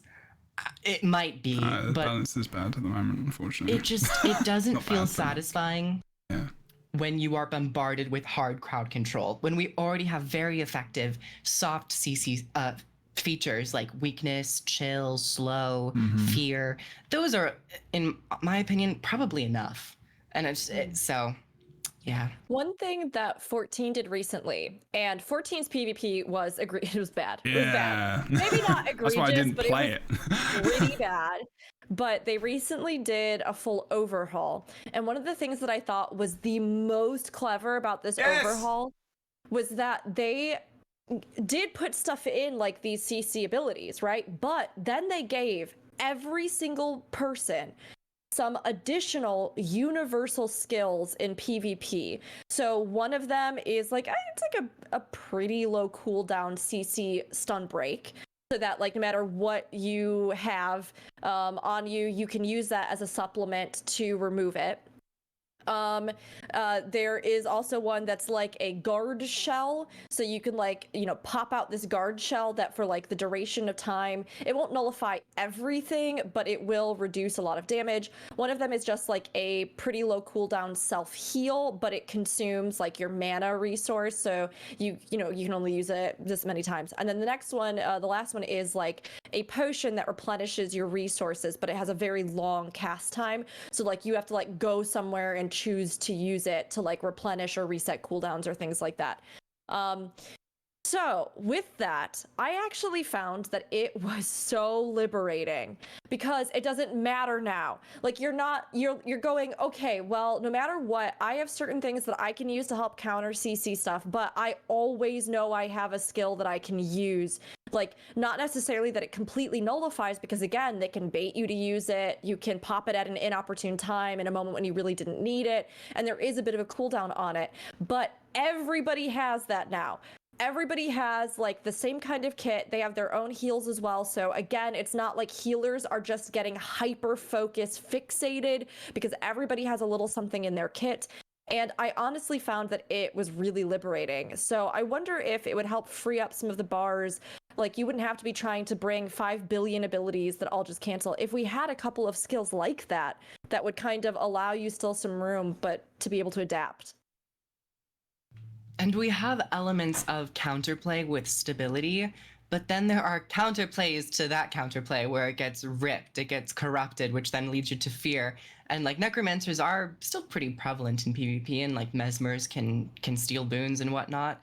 So it's not like, if I am able to react to something by giving myself stability to prevent, and like I see it coming, but then like a random ability procs off and all of a sudden all my boons are gone. I'm like, okay, well, yeah, it is kind of the nature of PvP, but I feel like we've gotten to a point where, and just my experience with PvP in other games, it feels better when I can react to something organically and not feel like I have been locked out of playing for 5 seconds.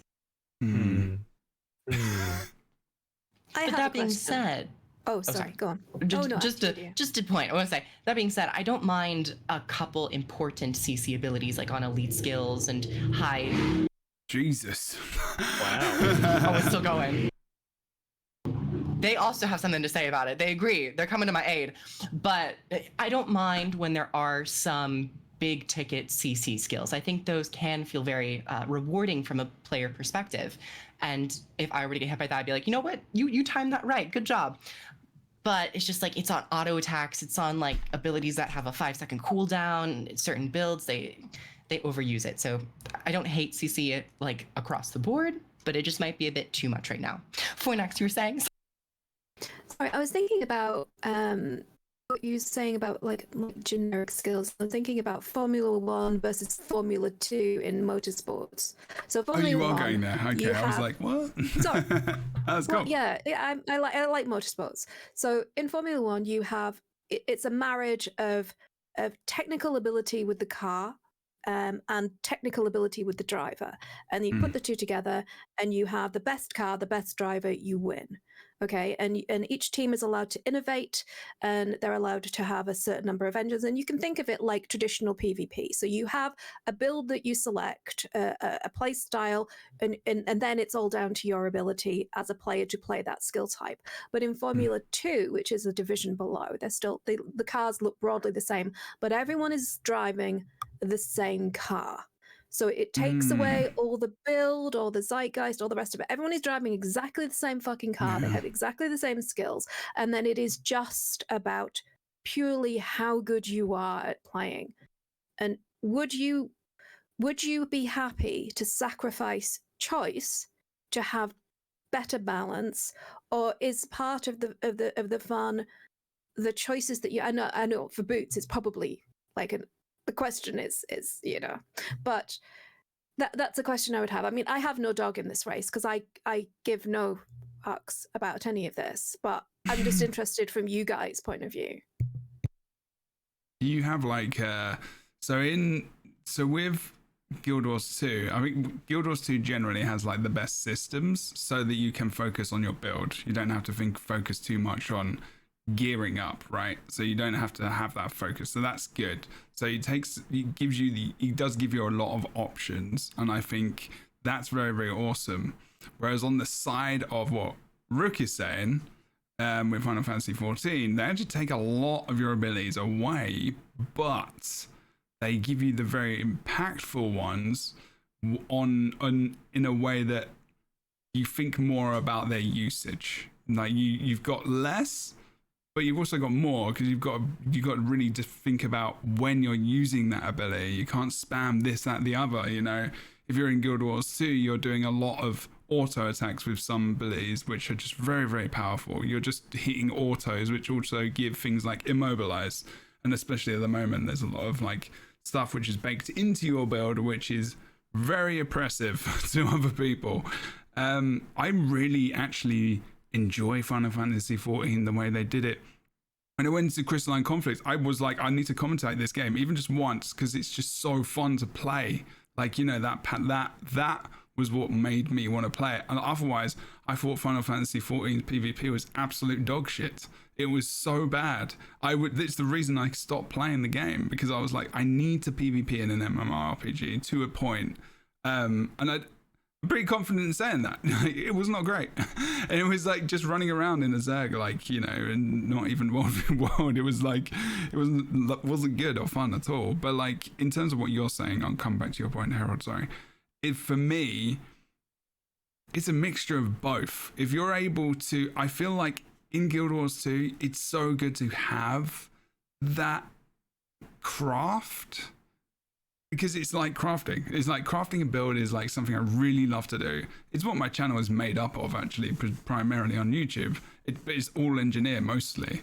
So like there'll be a little tweak I'll make on, you know, for example, they changed tools straight line, and now we can remove conditions. That's a whole video. That's a whole piece of content. That's also another way I can play the game with my class, and it makes other things viable. Whereas if I just had these set abilities and set builds all the time, and I just picked different things, you're kind of then into the realm of Overwatch. You're kind of then into the realms of, which is actually a really good comparison to Crystalline Conflict, because it's literally pushing a thing. And you're thinking about those more heroes, right? So in Guild Wars 2, in a way, you could have heroes like, you know, Turiosa, like from the game mode. It's just gone out of my head. Stronghold. And you could play heroes specifically with different roles, which could be an interesting take for Guild Wars 2. Because honestly, and I hate to say this because I'm a big proponent, like I love Conquest, but it ain't the Guild Wars 2 PvP mode we need anymore. It's too complicated. It's been too complicated for a long time. And I think they could really go with something like, trust me, many people think this has been one of the big problems. It's just been a big problem for a long time. Be more freshed up, I guess. Yeah, it's not the player base of Guild. That's another conversation. Player base of Guild Wars 2 has changed so much. But yeah, I think I would like to see something like Crystalline Conflict in Guild Wars 2 with heroes, where you have different abilities specific to them based on the classes within the game already. So you have a healer, you queue for that role, cool. You have these specific roles that you might queue up for, and that's the thing. Like, I would love to see that. Like, personally, I actually really like the mix of having both. I think, you know, I really enjoy Crystalline Conflicts, but it's not enough for me to sub to the game right now because I've got too much to do. But like, it's good. So it's good you'd times. welcome like them adding a whole tournament track of fixed builds where you go in and you just play that, and it's all about plays. That's interesting. Yeah, as an option, an additional option, not as a replacement. As an additional thing. A cherry on top, not take away your pudding. It gives someone something people to focus on. So because Guild Wars 2 PvP is the reason why a lot of people find it difficult to get into is because they don't know what build to play, and they've got places to look. But also there's just so much variation to play that it becomes confusing. And then when people get into games, one of the biggest things I hear people complain about is the people that rag on them for their build and they're playing a thing which isn't deemed meta or good. Like, I still get this. Last night I played Core Engineer in a higher level ranked PvP game. We lost. 3 people just say, oh, well, if you weren't so shit playing Core Engineer, then we would have won. It's like, well, cool, I'm out. And I've been here for ages. I've been here since launch playing this, and it's like, well, if I can't put up with it, what's a new player gonna do? There's just no way. Here's a question, Jeb. Here's a question for you. So one thing that 14 does have that I feel conflicted about, but that also is kind of good in a sense. I love it. Is that they have removed the ability to type in chat to one another in game. So you have a variety of like basic auto phrases like hello, to the left, on point, like those kinds of things. And you are not allowed to say anything else. Do you think if they brought that into Guild Wars 2, it would improve the atmosphere of the PvP scene or hurt the actual coordinated, technical, or like, you know, random grouping, have a chance at being able to coordinate kind of elements? So I think that it won't.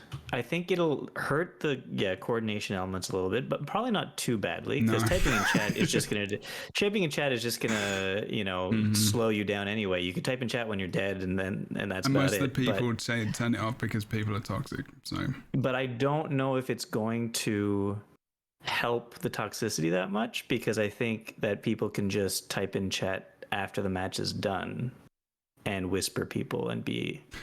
It helps in Final Fantasy XIV. Whispering is a strange feature as well. A strange thing to grapple with. I mean, that would be something that I think they would have to crack down on, right? That would be nice. Not allowing whisper that would in be a PvP. documented harassment. And like one thing about 14 is that they are incredibly harsh in like, I mean, there are, of course, I think examples that have fallen through the cracks or things like that. But if you're like, so-and-so is harassing me. Yeah, I would say that would be the major turnaround for PvP, is if there was actual like solid suspensions or solid punishments for target harassment in games. They don't do it enough.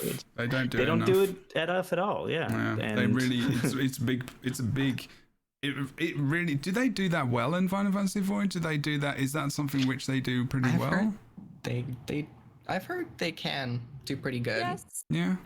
I think overall they are fairly responsive. Okay. It depends. You can't like. Yeah, no, of course. Again, there are can't catch everything. Like, and there are ranges of harassment and what that entails or doesn't entail. Or I've heard stories about gray areas where like there's somebody that is technically stalking another player in game, but like. Jesus. All they're doing is being in the city that the other person is in nearby. And like in those cases, I think it's much harder. And there's always going to be certain individual GMs and things like that who miss something or penalize something unfairly or things like that. But I do think that overall 14 has been pretty intense about their like, if you are, parsing and then you are putting any information about that in a chat about like harassing people or your numbers are pathetic or you're not whatever, if you harass people or message them or are cruel to them or like really, really obscene or awful or things like that, those sorts of things, you report them and the vast majority of the time there are actual repercussions for it. I think that's important. I think that's something I would. That's actually an improvement. The chat elements, I think with the game mode of Conquest, it having certain phrases that are already like you can choose from, I think that would be okay. The nature of the game is a little bit more dynamic, so kind of what Jebro was saying, maybe like having a different game mode with a different direction of like a more combat focused rather than just point capturing would maybe be a bit easier to do that with. But I think it would probably be like a smart decision because it just doesn't help when you're trying your best. And given the nature of balance, you take a build in and you can't change that build once you're in combat and actually like reacting to things, because that also doesn't feel great where you're like, well, now I'm stuck in this build for 6 minutes while I get my ass cheeks clapped and I can't do anything about it. And I'm also going to get shot on by my team and they're calling me trash. So there are like fundamental elements of PvP from their balance. And I to briefly go back, I kind of agree with Jebro. If you have a competitive game, having more choice might look appealing, but it creates a highly volatile game mode where from game to game, you have wild extremes of like, we cleared 500 to 1 versus like, it was a close match of 200 to 200, then timer ran out. And it is very, very tricky. So I forget if this is still there, but in game, they added builds that are like standardized builds for each class. That was on the different UI you can still get access to, but it's difficult. Like it doesn't come up properly. When it first came out, we were discussing, I think, on tea time maybe, and I think we agreed this is a good initiative because it is something that, like, as we're all discussing right now, is needed for a lot of people. But they would have to be on top of updating those because things change pretty quickly in the meta. Every patch, there's going to be changes to what is actually good and what isn't. And I don't think they've been updating them, unless I'm mistaken. Right. So yeah, I think update there. So yeah, I think that having an option to have an in-game, very visible NPC or station for new players, people who don't know what they're doing necessarily, to go and get a standardized build that's good would be great, as long as they keep them updated. And I just don't know if that is something that would be unlikely, because like you'd have to have a dedicated team of players or team of developers who are kind of masters of each class and each elite specialization, always keeping up to date with the meta and always adjusting it to maybe like counter something, and it becomes like that would be like nearly impossible at that point. Just like go to Snow Crows. But I think with the issue of so many skills, I would probably be more in favor with seeing the utility skill pool be more tightened when you're in PvP, because your weapon skills are always the same, but the utilities, you have so much choice and so many combinations with those. I think if we were to take one element of Buildcraft and kind of tighten it up, it would be when you're in PvP, each profession with elite specialization that you're taking has a block of utility skills that you can choose from. When it comes to the traits, I actually like those. I think those are pretty nice when it comes to customization. But the active skills themselves can sometimes be very punishing with certain combinations. So that would be one area I would maybe consider looking at. I like the Final Fantasy marker things. I really like those. I really like the whole, didn't they work it out so there was a timer so you can spam it? You can spam high, because people were just doing that in my games, you know, in Final Fantasy 14, where you can use the high end stuff. Yeah, they eventually put something in. I mean, where I think, there's a little bit of a timer on it, a cooldown on it. Like if you are doing it in rapid succession kind of thing. Yeah. But I'll be honest with everybody. I would rather have somebody just sarcastically go, "Good job, good job, good job." Have somebody be like, "Beep beep beep beep beep beep beep beep beep beep beep beep beep." And start being racist and like, because it normally goes to either sexism, racism, or something, or like, you know, homophobia, or it normally like it will normally go to something like really. Like it will go like you should be dead. It goes from 0 to 100 real fast. Yeah. It's like, people will I'm tell sorry, people I to got kill stun themselves. locked for 3 seconds. Yeah. My apologies. It's bad. I'll go lay on the sword for you. But like they need to be. I think one thing they need to do is like just be more on it in terms of, you know, just taking down that toxicity. It's different to like argue about what's going on in the game in terms of builds and like stuff like that, but when you start going to things and telling people to kill themselves because they played poorly in a game, which is your opinion, like that's just the level of just ban that person forever, or they're gone. Like, you know, they're just, that is not someone, that's not going to inflict, you know, a loss on your community. That's going to be a net gain in so many different ways. You know, that person isn't there. If you think about their interactions with people, they're playing PvP for 2 or 3 hours a day for 5 years or whatever, or even for a year. They're playing like 8 to 10 games a day, which is possibly with like, you know, 40, 50 people a day, like for 365 days, or you want to say 300 days or whatever. That's a significant amount of toxicity within your community and area. It's just like, man, they need to do better with that. But hey, that's another thing. It's like a virus, isn't it?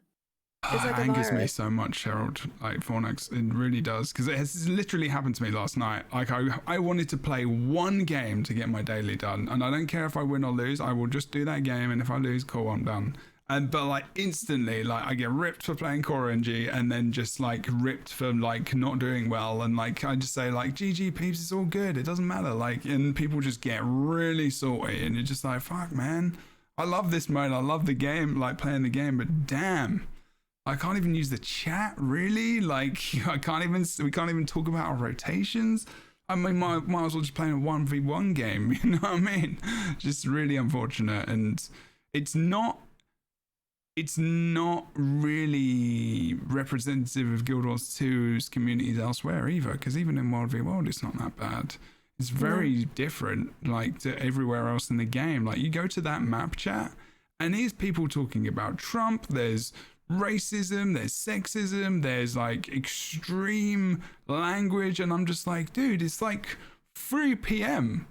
Like, do you not have any self-control here? Like, you see kids like coming in playing this game, and you're talking about flipping, that's just people, I guess. But That is wild that this is a teen-rated game. It is wild, because but then it there's always a shouldn't little be. asterisk that's like not rated for online content. And it's like, Yeah. that's a way to save yourself. But it is I just don't look at chat. One word of wisdom if you're looking to play PvP, don't look at chat. But that's so unfortunate though that you have to even say that. Yeah. And most competitive games you have to say that. It's just in Guild Wars 2's case, it just doesn't feel like there's as much repercussions. It shouldn't be an excuse. It shouldn't be a thing you have to say. It's not an excuse, it's just the reality. And that's the unfortunate thing, right? If you want to have enjoyment and get yourself out of that, you got to take those precautions. You do. I have a question for you experienced PvPers. Do you think that more specificity in the sign up and sort of like allocation of roles for these like churning, because they churn out a group, don't they? You sign up, you get grouped, and you get kicked into a map with a bunch of strangers. Mm-hmm. Do you think that having more specificity for the role that you're intending to fulfill, do you think that would increase cohesion, perhaps, if you're all going in with the right mindset? So, and would it make it easier for them to be mapping people together? So you want to play support, you want to play a more tanky build, and couple of pure DPS, and then you're off to the races. This is what we had. This is the conversation that kind of pairs up with LFG, I think, where it's like it's difficult to. You can queue up if you. Rather than specifically say Guild Wars 2, you could have like a roamer, which is like a thief, and then you could have the 1v1 class, which is on one specific node, and that their job is to 1v1, and then you could have a team support, which could be really an umbrella of so many different things. But are you saying you sign up for the role rather than the system actually detects what you're running? You just kind of like, you just sign up for that thing? People would troll it, I reckon. Guild Wars 2. Funnily enough, I feel like it actually... identify. Yeah, funnily enough, I think it, in a way, it kind of already does that. In most of my games, there's usually at least one healer. I don't know if that's just happenstance. No, it's not. That's luck. But literally people switch afterwards. And people will switch as well. But like when we log in, there's usually at least one person always playing a healer in literally every game that I play. If not me, someone else. I think there's something about class dispersion maybe, but I don't think it's heal specific. That's not something they've ever had. It's not like they are playing that role. It just so happens to be whatever that meta might be, maybe. Like, you have a higher chance of running into like a support core guardian or whatever. I'm offered in teams where there's 2 healers and there's one not on the other side. I think that happens. Oh, I don't get those games too often. I mean, dragging it back to the kind of the comparison, in Final Fantasy, you literally select the role that you want to fulfill, and you have to fulfill that role in the group.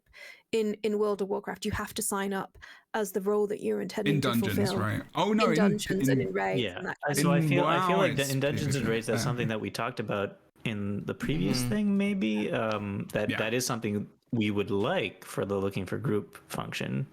To have be transposed onto the PvP. It could world, be though. slightly, but it's a little more complicated because PvP, there's a lot of role blending as well. It's like Hybridy.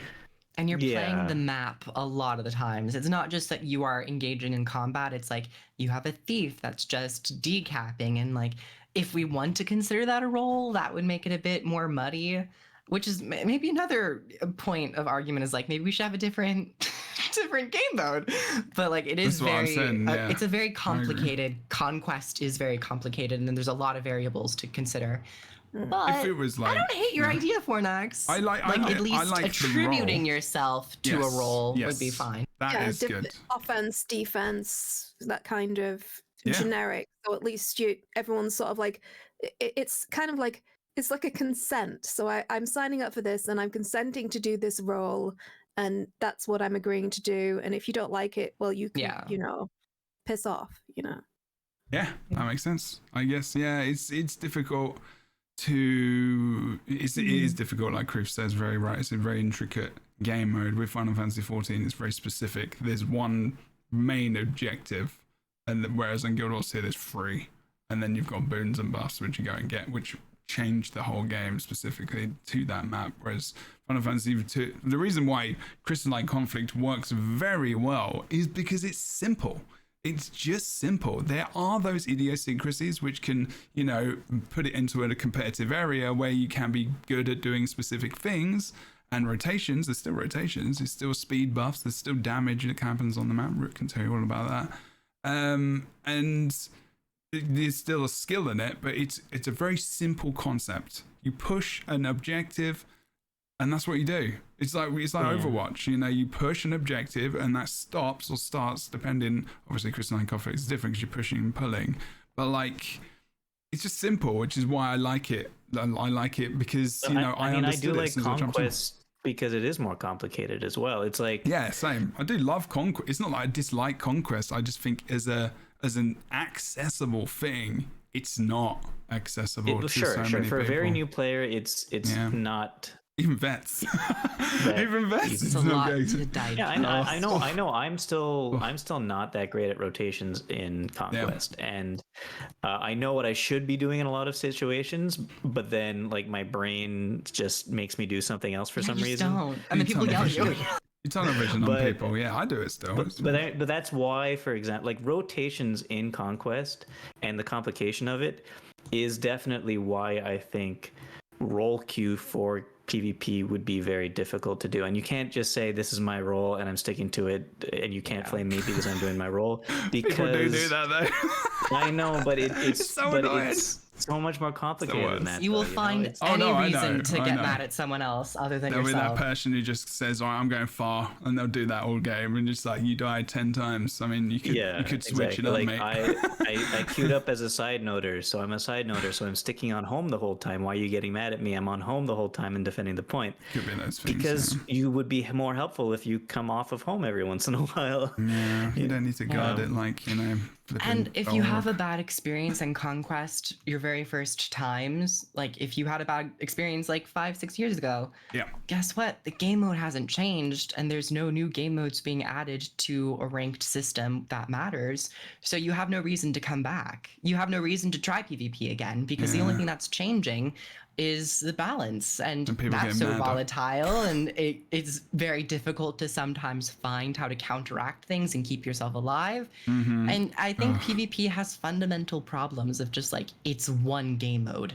It's literally one game mode, and if you don't like it, well, good luck. I will go on the other end of this and say that actually as well, rather than the in-game itself of each match, Guild Wars 2 does have the best PvP systems out there in the MMORPG in terms of automated systems and lobby and stuff like that. So, absolutely shits on other MMORPGs.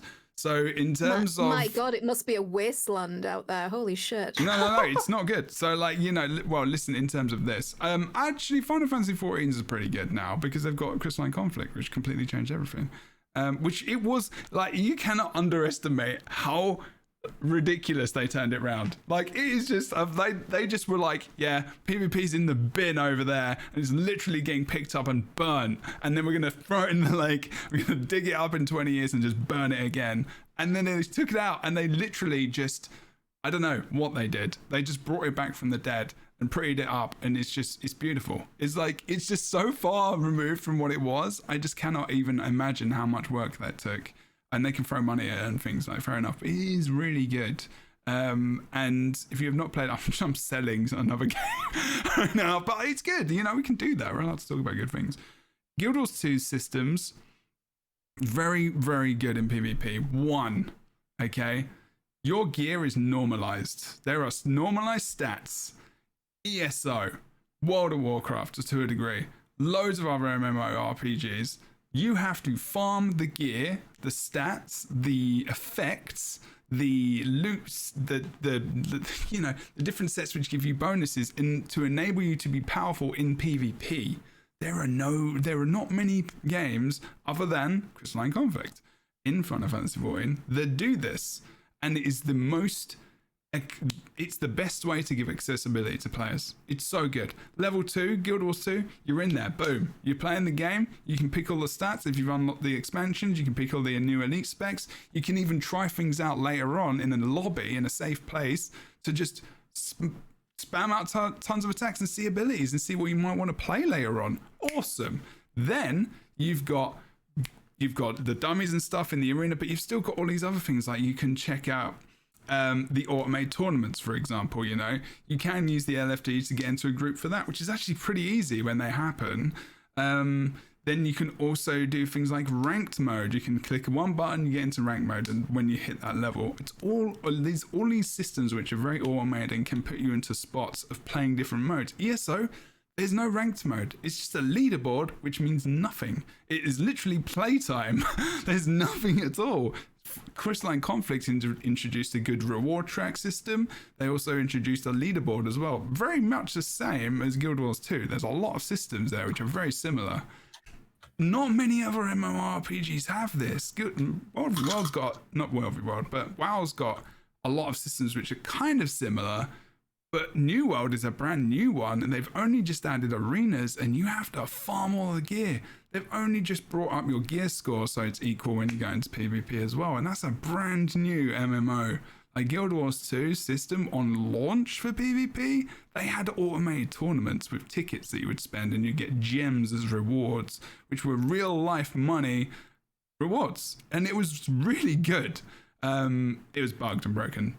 Because people would just farm it, the same people, but it was still there. But they've always had these really decent systems in the game which can help people access the mode and get into the play spaces. Unfortunately, when you get there, there's the toxicity which really just pulls people away and pushes them out. But then you go, there's the whole PvP thing. But honestly, like, what they do is, I'm always looking for that in other MMORPGs. I rarely find it. But I would say that difficult. also the guild. I mean, we've just spent a bit of time talking about guilds that they're not very effective. Yeah. But the fact that you can have multiple guilds and therefore have a dedicated World v World guild, a dedicated PvP guild, so you can hook up with people who have that interest, who can show you the ropes, who are invested in that game type. You can have a dedicated any mode of game, including player created ones. You know, that's one of, as much as weak as the guild system is, because it hasn't been given the love, and possibly reasonably so, it still is a fantastic resource for players if they can find a good guild to get into in their niche. Yeah, that's true. Know? Okay. Well, on that note, I think with the guild note, and the Guild Wars 2 or whatever, we're gonna end it there. I think we're gonna push the button and end the stream. But first of all, we'll do some intros. Thank you everyone for coming on today as well. Specifically, it's been very, very awesome. A good 2 hours ago, 2 hours again, sorry, or so. Trying to cut the time down. We're starting a little bit later, obviously, as well, because I just can't get here at the time I used to, and I don't want to cut too late into people's days. So it's a little bit shorter, and that's okay. I think that's good for us all. If you have, there are some, I really appreciate people who did give some questions and replies and whatnot on Twitter that I asked for. Oh, are we going to do the questions now? No. We're ending the show. People need to go do the thing. We're going to do that next time. There's going to be one more. We're going to do one more show in regards to this. There's actual features which Guild Wars 2 just doesn't have. And we'll get, if Fornax wants to join us again next week and everyone here, then they're absolutely welcome. I would love to. Thank you. Awesome. Yes. Good. Sorted. We don't have to get another chat. So that's good. That sorts out something else for me. We will do that. And also, yeah, make sure you follow all the people, and we'll do a little bit of an outro. It's been a good one. So next week we'll talk about, what's not in Guild Wars 2, what could be introduced into the game. So it's technically a part 3, but it's almost going to just be another podcast, so it doesn't matter. But it's what you do when you do it. Tell us the things. I am Boots. I like to make videos and put them on YouTube, and then Cool. I answer questions to the people who comment on the videos, and give I heart some of the comments that I like a lot, and I give thumbs up to the ones that I kind of like. And that's me on A World of Enders. Okay. Groove? Hello, Kroof. I do a lot of YouTube videos of it. Kroof. You can just spell it K-R-O-F. On YouTube and here on Twitch as well. You can follow and subscribe to me here if you want. And I have a video coming out, how to choose a healer in Guild Wars 2, going over all the different healing classes. So I'm excited about that one. And I also sometimes heart people and also sometimes argue with people in a very... You argue? In a very professional manner with just like mental dueling. I've done that in the past. I'm at the point in my life where if there's a comment that's pretty, just argumentative, I'll just go. I shouldn't say argumentative. Okay. It's just like it helps our brains get more wrinkles. But sure, thank you for having me. It was fun. If they're rude, I just tell them to fuck off. I usually just go.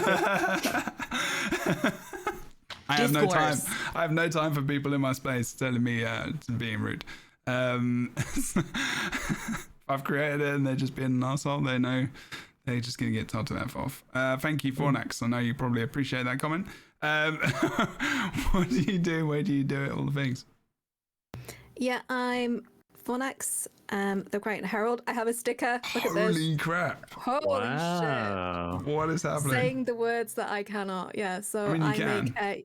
Can you overlap things? Can you put like a light bulb on top of that?